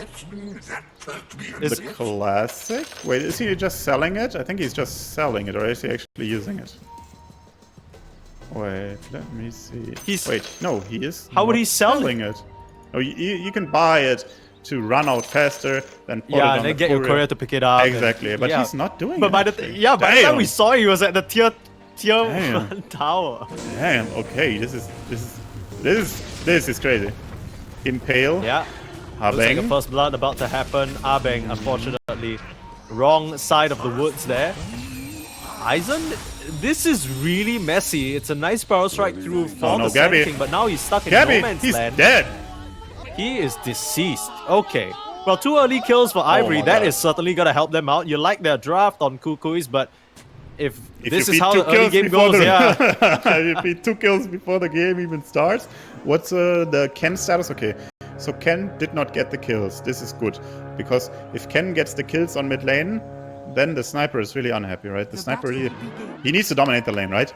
And if Puck gets 1 or 2 kills before the game starts, this lane can change a lot. I mean, the Puck's not going to dominate the sniper, but... Oh. Okay. Another kill on the Lion. That's okay. But yeah, mid lane, Puck is going to have a bad time. That's just how it goes. The sniper will... Should own him. But let's see what happens on top. Look at this Beastmaster. He's going for the Dominator. He got the Wild Hunt facet. He's, like the Dominator, he doesn't have it, but he has it in a quick buy. He only needs 150 gold till the Iron Will. This is crazy. This changes everything, actually. Those kills on a Beast change everything. Top should be a Stomp, but with this extra money, I'm not sure if it's a Stomp anymore. Yeah. Speaking of extra money, I just want to highlight before we gloss over it, of course, importance of bounty runes. When you have an alchemist in your team, they ended up going 2 for 2. And that's kind of why Drake ended up dying, right? Because he was trying to contest and trying to steal 1 more away. But yeah, like you said, might be a bit more even than expected. Oh, just winding up. I think some harass back and forth on the top lane shouldn't result in any sort of a kill. Getting the alchemist pretty low though. Yep, those boars. Those boars hitting hard. And this lane is very skill intensive for the Beastmaster, because if he feeds away his summons, the lane is gonna snowball for Kukuys, right? Because the Lich gets the extra mana, they get the extra resources. Oh, look at Lich, by the way. Level 2, he got the Gaze. Why? Because with the Gaze, you can deal extra damage to the creep section, right? You can gaze those boars. Yep, look at that. Bam, boar is gone. It feels like one of those things that unless you played Lich recently, you probably just don't know that that's a thing. Yep. But it's like Crystal Maiden, right? It's like Crystal Maiden, like Nyx. It's really interesting. A lot of support heroes got this anti-summons mechanic, right? Added to them. Nyx got it with a second spell. Mind Flare, right? Mind Flare, exactly. Lich got it with a Gaze. It's I like it personally because those summon heroes, they really punish these supports, right? And it felt very, very, very punishing to play a support into a summon hero without any chances of like dealing with it. Yeah. I mean, the Eng still does have a pretty good advantage over the Lich just because you can always dispel all his stuff, right? So. Yeah. Oh. Yeah, I mean, look at him. He's just sitting. He's just really giving them the stink eye in this top lane. Every single time a ball comes up, he just glares at them and they die. Yeah, that's how it should go. And honestly, lane is looking good. Of course, slight advantage for the Beast, CS-wise, some denies, but this is totally fine for Dire. This is totally fine. No snowballing going on here. And the thing is, he's going for the Dominator build, right? And the Dominator is also gonna take a lot of damage from that gaze. Of course, the Overlord later is gonna survive, but Dominator timing is not gonna be as strong because Lich has a good way of dealing with it. Yeah. 250 damage per second is crazy. Yep. Like on creeps, like. Yep. It's also double duration on creeps. So level 1 gaze is like 2.2 seconds, which is more than 500 damage, which is more than enough to kill those warriors early on. Oh, Lich. Oh, kind of out of position there. Yeah, a little bit awkward. He's I'd also gazing. come and try and bail him out. Yeah, he's dead. Way too much slow coming from the boss. A bit of a misstep there from Abeng and ends up giving a kill over. Meanwhile, bot lane, I believe there was a bit of a tussle. Grims was trying to trap up Gabby, tagged him with a few calls, and Sand King suffering a little bit here. But that's the thing with all these Gabby offlaners, right? They can just head back into the jungle, head back into that triangle, and farm up. Exactly. Look at mid lane, but the way the puck is doing, super fine. I feel like that's an out skill. I don't think this should happen. I have seen this matchup go a lot worse. This Ken guy is a beast, apparently. That's all I can say. Because this matchup shouldn't be 50-50. Never. Yeah. I guess when you pick the puck, and especially in this day and age when you have the innate puckish, where you're basically just regenning a little bit every sniper auto attack you dodge, like, it ends up not being as bad as it used to be. Yeah. So, Ken is a beast. This is a matchup he shouldn't be close to your way. Yeah, he's kind of, we're seeing him do this whole finish the John to the orb completely behind Yoe, force the push out in the lane, put the sniper in a position where he just doesn't have a standard ground. Oh, bot lane, Gabby slowed up by the blood grenade. Nice move from Jing. Yeah, Gabby also going with the early boots to counter the early boots from the TA. But honestly, like this Gohan guy or Eisen, I don't know if he renamed. Whoa! That's a Ferrari 430 move right there. If anyone above 40 is in the chat, he will notice. Dude, that's the Ferrari 430 move, bro. The original Let him one. cook. That's insane, dude. Like, just... I mean, I don't blame Gabby because he's under Sandshroud, right? And he knows that there's no vision in the lane because it's clear previous. But, like, damn! Yep. That's the beast, man. This guy, honestly, for me, Gohan is the standout player in this match. I'm not gonna lie. The other players, of course, are also playing well, but this guy is beast. So yeah, look, when I was introducing the teams, because it was following Manta Esports for a while, which is the team that Gohan was playing on for a little bit, he never really stood out. And I think coming into this match, I was saying as well, oh, you know, Ken's gonna be the guy to look out for. And sure, he had an amazing game 1 on Storm. It didn't really pan out for him in game 2 as well. But, dude, I think one thing that everyone can appreciate about a carry player is when they are consistent, and Eisen is showing that right now. Yeah, he's consistent. He's also a killer. He's not a farmer, right? There's a lot of carries that farm well and stuff.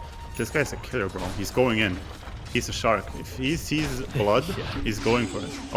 Oh no, Gabby. They see Gabby. And they know what nice to do. Little Oh, no detection. Actually, no detection. Oh hello? my god. That's the classic Papega.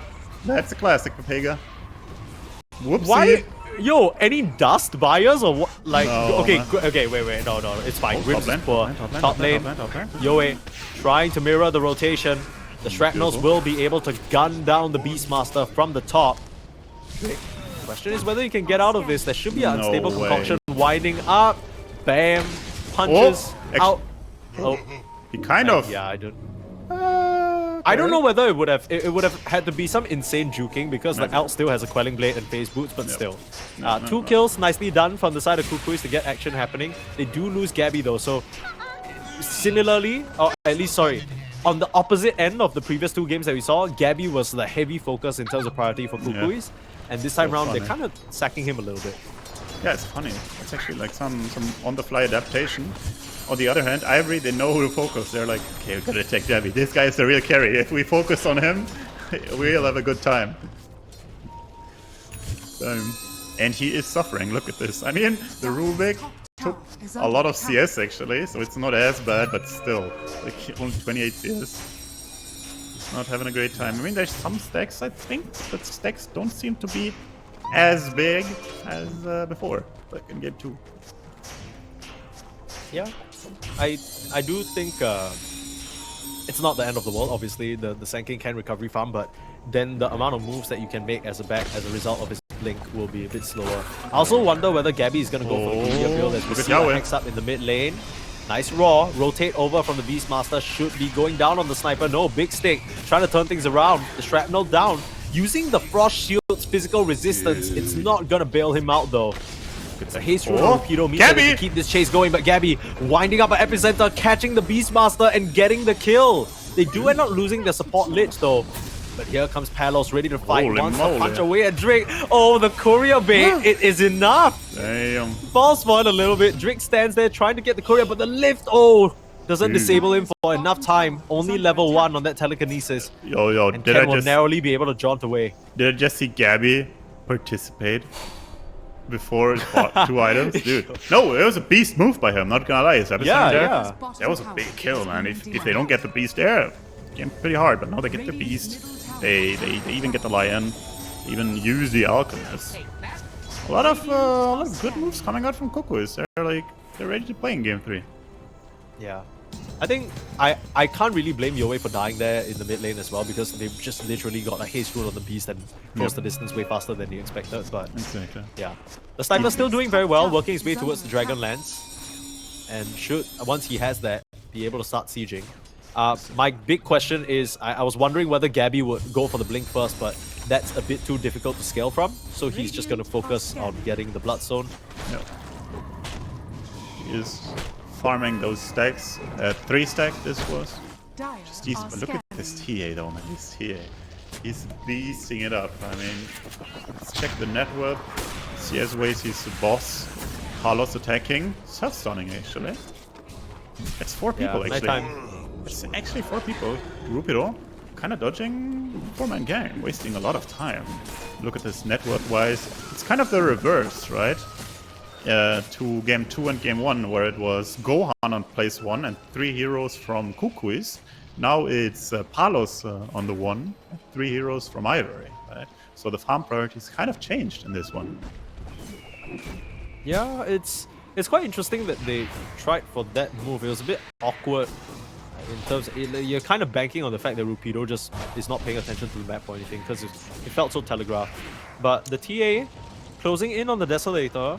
Both these teams, I feel like the second they get this item on the TA, Aizen will just waltz into the Roche pit, get the Roche. Look at that easy smoke to top. They want to play with the beast. Radiant's middle tower is under attack. Or TA even joining. Honestly, they can go for a super early Roche and this. Yeah, they will insta-take Roche. But the beast and the Desolator, once they have that, they will go for the Roche.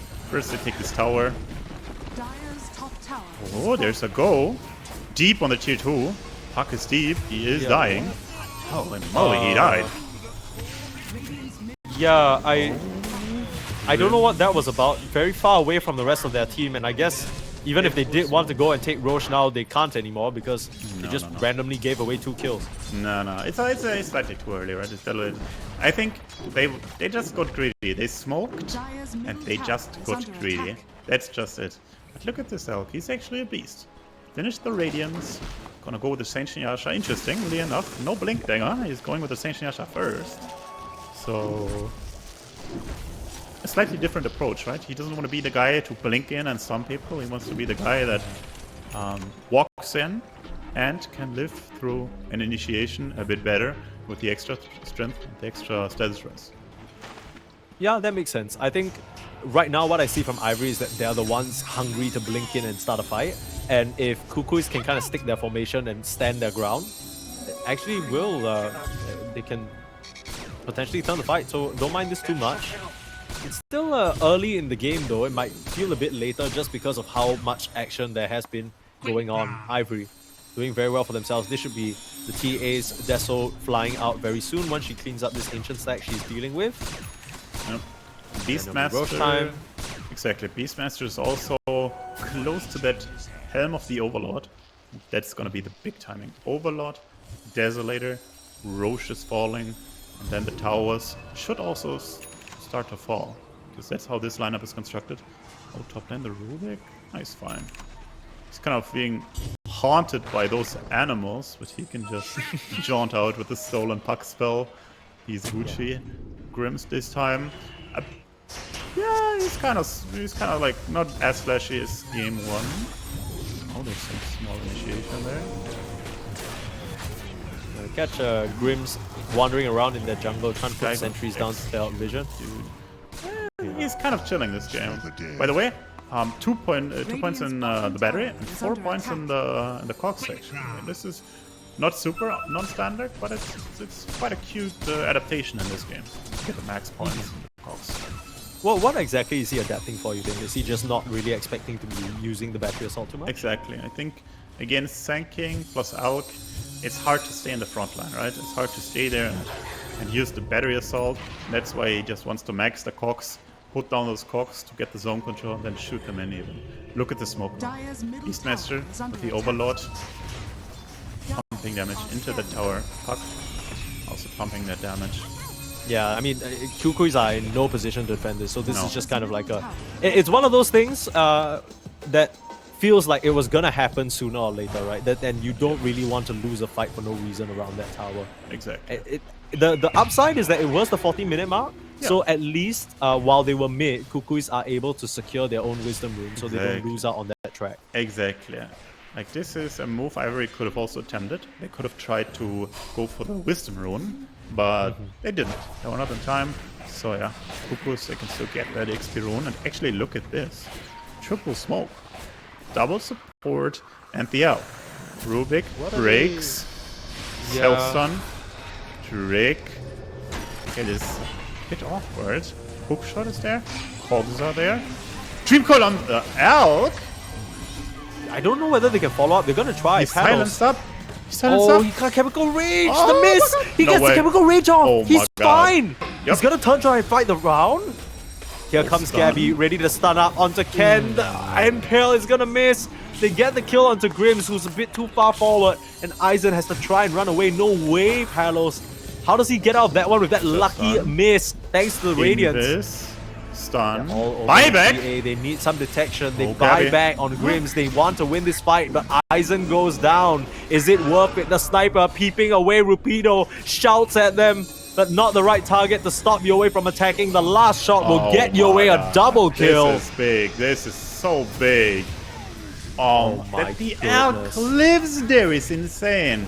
And do you know what happened? It's game 1 all over. They didn't go for the Roche with their timing. They died. And now it's not looking as great anymore, right? These guys in Ivory, they're over aggressive. Man. Okay, let's break that down from the start, right? Because at first, it was Ivory on the hunt. They were looking for a move. We saw a triple smoke from Kukuys. Yes. I think it was Grims and Drake who did a really good job still sticking around the T and breaking that smoke initially. But then suddenly Ivory were the ones who were feeling in the driver's seat. They wanted to keep chasing. They were so close to getting the Elk. And then it just all slips away in front of them. Elk gets to the high ground, starts healing up, the silence wears off, and suddenly Gabby has joined the fight. Sure, he ends up losing his life, but that buys so much time for Yowie to come in and connect. Exactly. And just like that, it's a 6k gold lead the way of Kukuys. Yes, and look at Gabby. He finished up the Bloodstone. He's gonna go into that Blink Dagger. And then the game really starts to ramp up in terms of, well, accessibility regarding starting a fight, right? The Elk didn't rush the Blink after the Radiance. The Sand King also went for the Bloodstone, right? So they went for the scaling builds. But now with the Blink Dagger, their scaling will pay off. Unless the Roche is done before Kukuys can respond. But they can't. They can't take it down before the response is there. And this means they cannot take the Roche. They are smoking. They want to take a fight. And this is going to decide everything. No sniper right now. Actually, mass TP to mid lane. They want to attack the sniper. They saw the sniper on that... They saw the sniper. Oh my Scan god. connects as well. Oh this my god. this could be a huge outmaneuver if they find the sniper, catch him under the clockwork rocket. Can they keep him there in time? Just off the mark again. It's too short. But they still have the full focus. The raw out, Yue goes down, showing himself on the wave. A big mistake. But here comes the rest of Kukuys trying to punish. Palos will jump forward. He's the carry now. Focus up onto Aizen. He doesn't have a way out of this. The Corvs pushing back the Alchemist, but the chase comes through. Abeng holding them down on the side for now. Oh, but Aizen, he's gonna get run down. No detection or what? Burning no up. way. No detection. It surely doesn't matter, right? The refraction needs to burn just a little bit more. Jing. Oh, he can blink keeping out! his Alchemist in the fight, but he blinks out. Aizen, can he really escape here? Grim's doing everything he can, but No surely way. the burn. Surely the He's power burning strike. They down. find the TA at the end, but it comes at major losses to Kukuys. Palos, he's large and in charge, Dude, this guy. and I guess they managed to stop the timing with the Roche, but what a messy series of events. Dude, this TA, he's not happy. Like, he died back to back. Now, this hero is not a hero that comes back, right? Not a Spectre.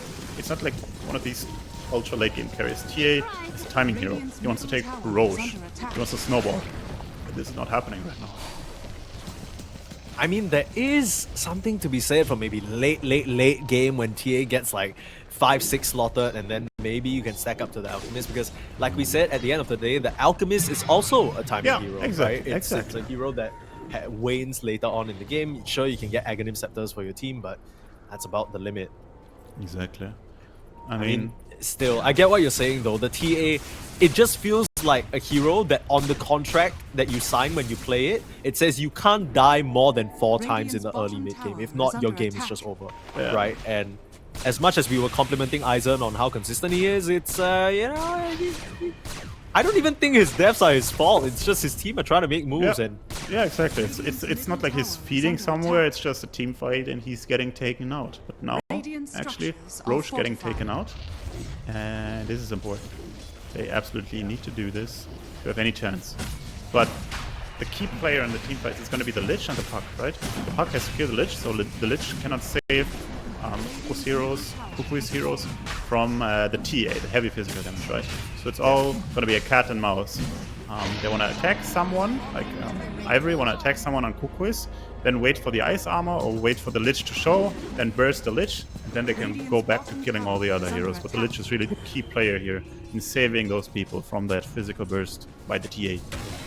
you can see that focus as well, because I think it's in 1 or 2 fights now that the main players on Ivory aren't even really waiting for a key target. They're not even looking at the sniper. They're just like, okay, Abeng, when you gonna show yourself? Like, were you coming out or what? You coming to play? Exactly. He has Solar Crest as well. It's a lot of just This guy's physical kind of the resistance MVP. from this one hero. This guy is kind of the MVP in those fights, of course, the cores are there, but this guy, if he's able to put that ice armor, that frost shield on the Elk is gonna go ham. If he doesn't have it, he can actually die, right? His armor is not too impressive. Palos, and another sort of one of the big players for this team right now. He's been doing amazing. It's like what we said, you know, he got frustrated in the first 2 games. He's like, guys, I'm the position 1. Yes. Let me play a position 1 hero. I'm the carry. You guys need to enable me, and that's what they're doing very well right now. Yep. It's still a 6k gold lead despite that Roshan take for Kukuys. Yep, and look at Palos, he's pumping out that BKB. I'm gonna hit it real soon. It depends on what they want to do. If they want to fight into the Aegis, or if they just... Oh, they want to fight into the Aegis, yep.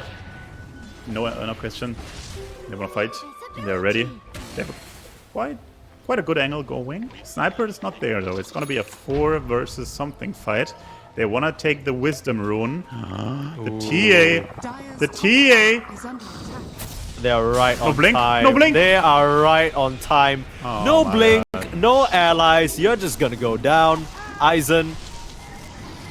It's just tough, because I think that when you look back at this game, the few moments that Aizen are going down really defines it, but none of it, and I'm not saying this just to defend him or because I like him or he's my friend or anything. I don't think any of this was his fault. It's just a nicely timed move from Kukuys. Yep, that's all it is in Dota2. It's nice moves and Mistakes. It's a nice move. It's hard. Yeah. Mistake. I mean, you could say he could have blinked out, but I mean, you know, it's hard. It's hard to always stay 100% focused, and he didn't have much time to react there. Radiant's Right? middle tower is It's under just how attack. it is. Oh, there's another. Oh, Rubik actually. He's kind of in there. Rubik is Yeah, what in is there. he doing up there by himself? He's there, melded sticking up. around a bit too He's long. melded up. This guy's a troll for sure, man. He's Yeah, melding. he's trying to be funny with it, but Yeah. ends up going down. I mean, none of... Okay, we're seeing small kills here and there and whatever, but how does this impact the current flow of the game? What is each team looking to do? Because from my perspective, it looks like Kukuys are still in the driver's seat. They're just Yeah, waiting out these ages 100%. and then they're going to keep going. 100%. They are in the driver's seat. The only thing which would scare me is if the puck pops off, right? If this puck gets 4 items, 5 items, 6 items, this hero gets nasty. But he's far from that, right? He's top 4 in net worth, which is okay, but he needs another 10k to really have an impact on this game. So I would say next 10-15 minutes are Kukuys to lead, for sure. Ken coming up in the top lane. Palos trying to beat him to his jaunt, but then he just does the trick where he just doesn't. Yeah, and doesn't TPs jaunt. out. Classic. Yeah, this Beastmaster also not getting too much farm, right? We talked about the Beastmaster in last game. He was scaling. Gabby had a good timing going on. He was not able to realize it, kind of, because they just died on your way and weren't able to smoke S5. This game, we got the timing build from the Beast, and this also means he doesn't have all the items he wants, right? Only 12.4k. No luxury items for him right now. This is the Beast with a Dominator build, right? It's not scaling as well into the late game, unless you roll down all those towers. And it's off. And the Aegis is expiring now. This is kind of a weird fight. Yeah, Which, not in the fight. Hook shot out onto Jing. Palos gets the connection onto Drake though. Both backliners being threatened up. It's a nice power strike. They take down the Lion. Very nicely done from Gabby. The Coil is trying to hold back Kukuys. Take quite a bit of physical damage now, but I don't know whether they can continue the chase. They seem a bit undecided on what they want to do. They will just settle for the clockwork for now. Gabby looking for more, and Rupido, unfortunately, not a singular hero like we mentioned, just kind of a supporting cast member in this game. Are scanning. Yep. What is Ken in the backline? He's trying to kill, but he can't kill, bro. He can't kill. This Yeah, he's was trying to be sneaky and maybe get the Lich, but there was like a ward spotting him out, right? Exactly. And Lich is not too bad into Puck himself, right? He's got the instant lockdown for him, right? The gaze, it's kind of instant cast. So Puck actually also has to be like kind of aware of it, right? If Puck shows and doesn't react perfectly, he can actually also die just against this Lich, setting him up with the gaze. Oh, Gabby, he's hunting. And the funny thing is, the last fight, they actually had a DD rune on the TA, but he still didn't feel strong enough to commit to that fight. And that just shows the difference right now, right? Of course, it's 11k, but it's also the lineup. Even with the DD rune, he was not able to kill anyone because of the lineup and the good positioning. Looks like a Shiva soon for Gabby. A lot of armor to work with for the Sand King as well. And I think importantly, just not that there's a lot of healing going on the side of Ivory, but just being able to reduce that and cut that HP regen up is really nice for the Pipe Aura, for instance. Yeah. Honestly, I don't want to be too doom and gloom for Radiant here. I don't want to say welcome to the lower bracket Ivory, but I kind of feel it. I kind of feel it. Okay, let's try and flip the script here, okay? Yeah. Because we have some time. The game's not gonna end in the next 10 minutes or anything like that. Surely Maybe, it's not gonna end. if Ken dies like this, maybe. Ken will get out. Ken will not get out. Yowie just kills him with the lingering damage. Surely the game Yeah, will go on at least 20 minutes. Oh, Eisen. Eisen. Trying to Beautiful spring a play, trap. actually. Gabby, barrel Okay. strike, but no. Nicely Okay. done. Just baits in the Sand King. Yowie feels super confident to just chase by himself though, but I guess it's because he knows that he has his team behind him. This guy's beasting up, even though Elk is not close. Wait, Yoba? Tower is under attack. I mean, Lich is behind him, that's the thing. Ivory, without the puck, have no magic damage whatsoever, right? Even the Beast, no ag spells, so no magic damage coming out from him. It's only physical with the Dominator and the hits. And this means the Lich armor is just... If the Lich is in position to put his armor on you, you cannot die in this game. That's just Yeah. it. Especially without the puck. I mean, Yes. you have 0 magic burst whatsoever. Exactly. So one thing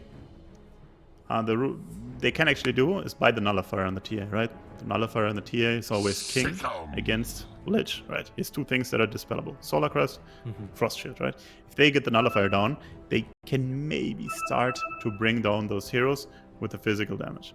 Well, let's see. TA just wants to buy her MKB actually against the Radiance, against the Mischance. And after the MKB, maybe it's nullifier time, right? But it's so many items, right? I say like he needs like 8k more. The puck also needs like 8k more, right? Like, are they gonna be able to farm it? Let's see. I mean, the puck has finished the Maelstrom and is looking towards a Lincoln. So the Lincoln's just to try and protect themselves against the maybe stun or the lift or the Sinister Gaze or Barrel Strike. Pretty handy pickup, but yeah, again, we're still waiting for Ken to potentially pop off. But you look at the net worth wise, it is not really the best look for the puck. It's keeping up, but Beast as well falling behind a little bit. Yeah, it's like tryna- they gotta get creative. I don't know. It's the nullifier. It's the puck just getting like ultra late game situation for Rasma, Octarain, all those crazy items, and then kiting around, killing the supports first. Because yeah. Okay, so let's break this down so that we're not all at just despair mode, right? Because I think it's very easy to fall into that trap if you're sort of trying to root for Ivory, things don't look the best, you're 12k gold lead down, but realistically speaking, if the puck or the TA are able to get on the Lich and kill the Lich, is there an avenue there for them to potentially win the team fight, you reckon? Can happen, of course. Like if the Lich is out of position, if he dies instantly without them like trading anything away for it, surely they can do it. A lot of things actually, because Kukuys, they're not super tanky, right? If you look at the sniper, yeah, he has a BKB, but against physical damage, he will die very fast. Only 2k HP, only 20 armor. He will die, and even the Elk, he can die. If he gets caught with his hands in the cookie jar, he can die. No armor item on him so far, but he will get the assault eventually. He does have the neutral item, the snail, but still 23 armor. He can be bursted. Is under attack. Are scanning. Roshan coming back alive in 30 seconds, just about. Wisdom I like time. to see Kukuys try for that. Brimstone. Jetpack. Peace. Okay. Radiant's top I thought he was going to try for it, you know, but I guess he knows Oh. that he has to try and come back to the Maybe. base and defend on the high ground. Double XP room, by the way, for Kukuys. Oh, there's the roar, but Oh, look, Lich in the Aizen, backline. he's going for the Lich. They've done Uh-huh. it. They've killed the Lich, but is it enough? They're doing the Move it. damage now onto Drake, taking out the supporting cast for now. Yeah. They found the sniper on the side. Gabby looking for Epicenter to wind up, but can't find the target. It's only Grims. They take out both supports, and Grims bad. gets out. It's not That bad. was The puck is actually still in pretty there, guys. good. The puck is still in there. He's still got the Dream Coil. They still want to fight. I don't know about that. Maybe it looks like just Ken is trying to escape. Okay, he's actually just Should be trying able to. escape. Radiant are That's okay. scanning. He could get out 100%, right? No way he dies here. No way he dies here. Oh, actually, defensive Dream Coil. He's really scared. I mean, yeah, got the Bloodthorn, right? He's got to be aware of that. You don't want to take any chances, so you just throw the Dream Coil out there. It's not the longest cooldown in the world, just 60 more seconds for that. So you should make it in time. I mean, okay. Huh? Oh my That god! was new? No way. Okay. Okay. No way. Okay, Palos is actually goated this game. Like, Palos is actually showing up this game. Dude. Oh, the old chat. I don't know what this means. I hope it's PG-13. Dude, this guy is beasting it up. The first game, Palos is allowed to carry. He actually also delivers. So maybe Yeah. they should always play like this. Just a bit less attention on Gabby, a bit more on Palos, because this looks clean. Not gonna lie. Yeah, right? I mean, Ivory, they are running out of options here. They've shown some creativity jumping the back lines, but still nothing they can do about the Alchemist, who is at his critical mass.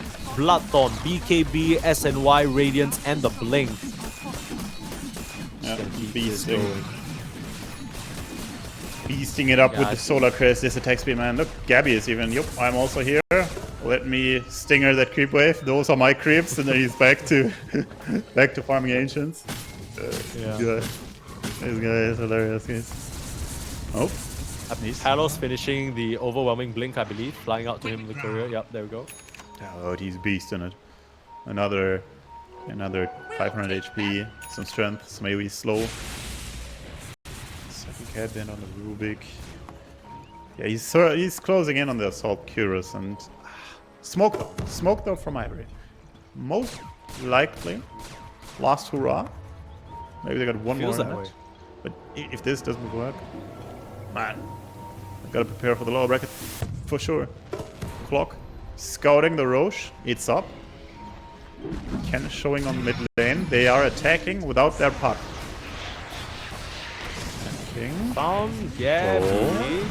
Oh, Gabby Roar. is... Glimmer. Yeah, Gabby's dead No and he buy. doesn't have a buyback. No buyout. So they have to just back up from the Roche. Oh my This is god. difficult. This is a bad position. Jetpack, Yeah, this is man. very awkward. They find the sniper. Jetpack going At the in. ledge. Sniper is in trouble. Popping the BKB, but it doesn't seem like he has Self-stun. enough HP. They have enough Self-stun. damage to just burst him down. And the self-stun on Palos, like you said, forced to TP out under the cover of BKB. But everyone else will just go down. Drake is the only one to have... I mean, Drake gets such a nice Beast. initiation. Not gonna lie, Oh, them finding wow. Gabby there could have just won them the game. They're taking the Roche, completing the Swift Blink on the Templar Assassin when he gets the money. You also got the Quiver. And Yeah, what? holy smokes, okay, Ivory is back. Truly Yeah, back. I mean, this time round, Gabby, again, slightly disconnected from his team. It really, really costs them. The fact that he got just bursted down and there was no one around who could help him. Yeah. Oh, by the way, look at the Alk. Like, he's got the Assault Curious in his quick buy, but he's not sure what to drop for it, right? If you look at his inventory, Yeah. like none of these items you really want to drop. I mean, boots, they're needed in my opinion. They're like, if you don't have boots, it's very hard to connect on other people in the fights. Oh, mid lane, Eisen, Bomba, charging up, Can he do blink it out, himself? beautiful. No. Oh, but Gabby's there. The stun's not going to connect. Self-stun on the Alchemist, but Eisen gets found and Eisen loses the first life. The rest of Ivory should be connecting to try and help. I say that, but can they make it there in time? Double stun. Double stun up, too much Oh magic damage, and my they'll go down. The Raw God. comes out a bit too late. And just when we thought Ivory might have found themselves a bit of an advantage, Kukuys strike right back. It doesn't matter at all, says Gabby. That was a little bit of a chance we gave you. Just a Yep. bit of false hope. Yeah. Kind of similar to game 2 where Yoa blinked into them. It's like, okay, we give you one chance. Take it or leave it. Now they're dead. No buyouts. Only 2 people alive. They can try to cut those waves, but Tower is under attack. yeah, creep wave I mean, they is tried, already right? there. The Beastmaster tried sending his dominated creep down the line, but Yoe wanted to get rid of it so bad he even tried assassinating it. Yeah. But yeah. Radiant structures look at are this. fortified. Just going for the megas. Oh, Puck. He's trying to attack the next wave, but there's still creeps in there, right? On the Yeah. tier 4s, I think there's some creeps still. Yep, there's still a range creep. Oh my god, it's going down. Grim's They have a also buyback on dying. the Lion, Nah, but he's the the Clockwork only not one. so lucky. Puck gets out. He cuts that wave, but there's still this one creep. This one creep. Yeah. They're even pinging glimmering They're it like, up. "Dude." They're even glimmering it up. It's it is. It's the creep of destiny. Just hitting those. How are they even called? The effigies or what? Look, Yeah, he the hit, effigies. he hit that effigy, and that's why it didn't walk up to the tier 4s and died. That effigy They're gonna was try and breathing. contest. Hold on to their last lane of Rex, and Dream Call comes out, but finding nothing. 10 more seconds until the Clockwork Roar comes back. on Raw the out on the sniper. Lion.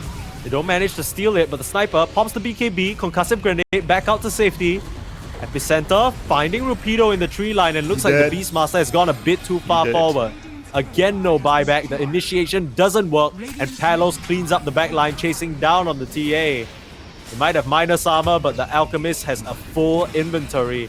Yeah. It looks like history will repeat itself. Sure, it's not the second pick domination in full, it's not the first pick domination in full, but it is still Kukuys coming out on top, 2-1 up against Ivory. And Ivory can't seem to beat their demons here. A couple of tips as they're all friends after all. But the winner of the Rambulan, it'll be Team Kukuys moving on in the upper bracket. While unfortunately Ivory, they're not out just yet, but they'll have to fight for their life in the lower bracket of this close qualifiers. They look good though for large parts of this best of 3, and it wasn't like entertaining best of 3. We had everything in here: throws, big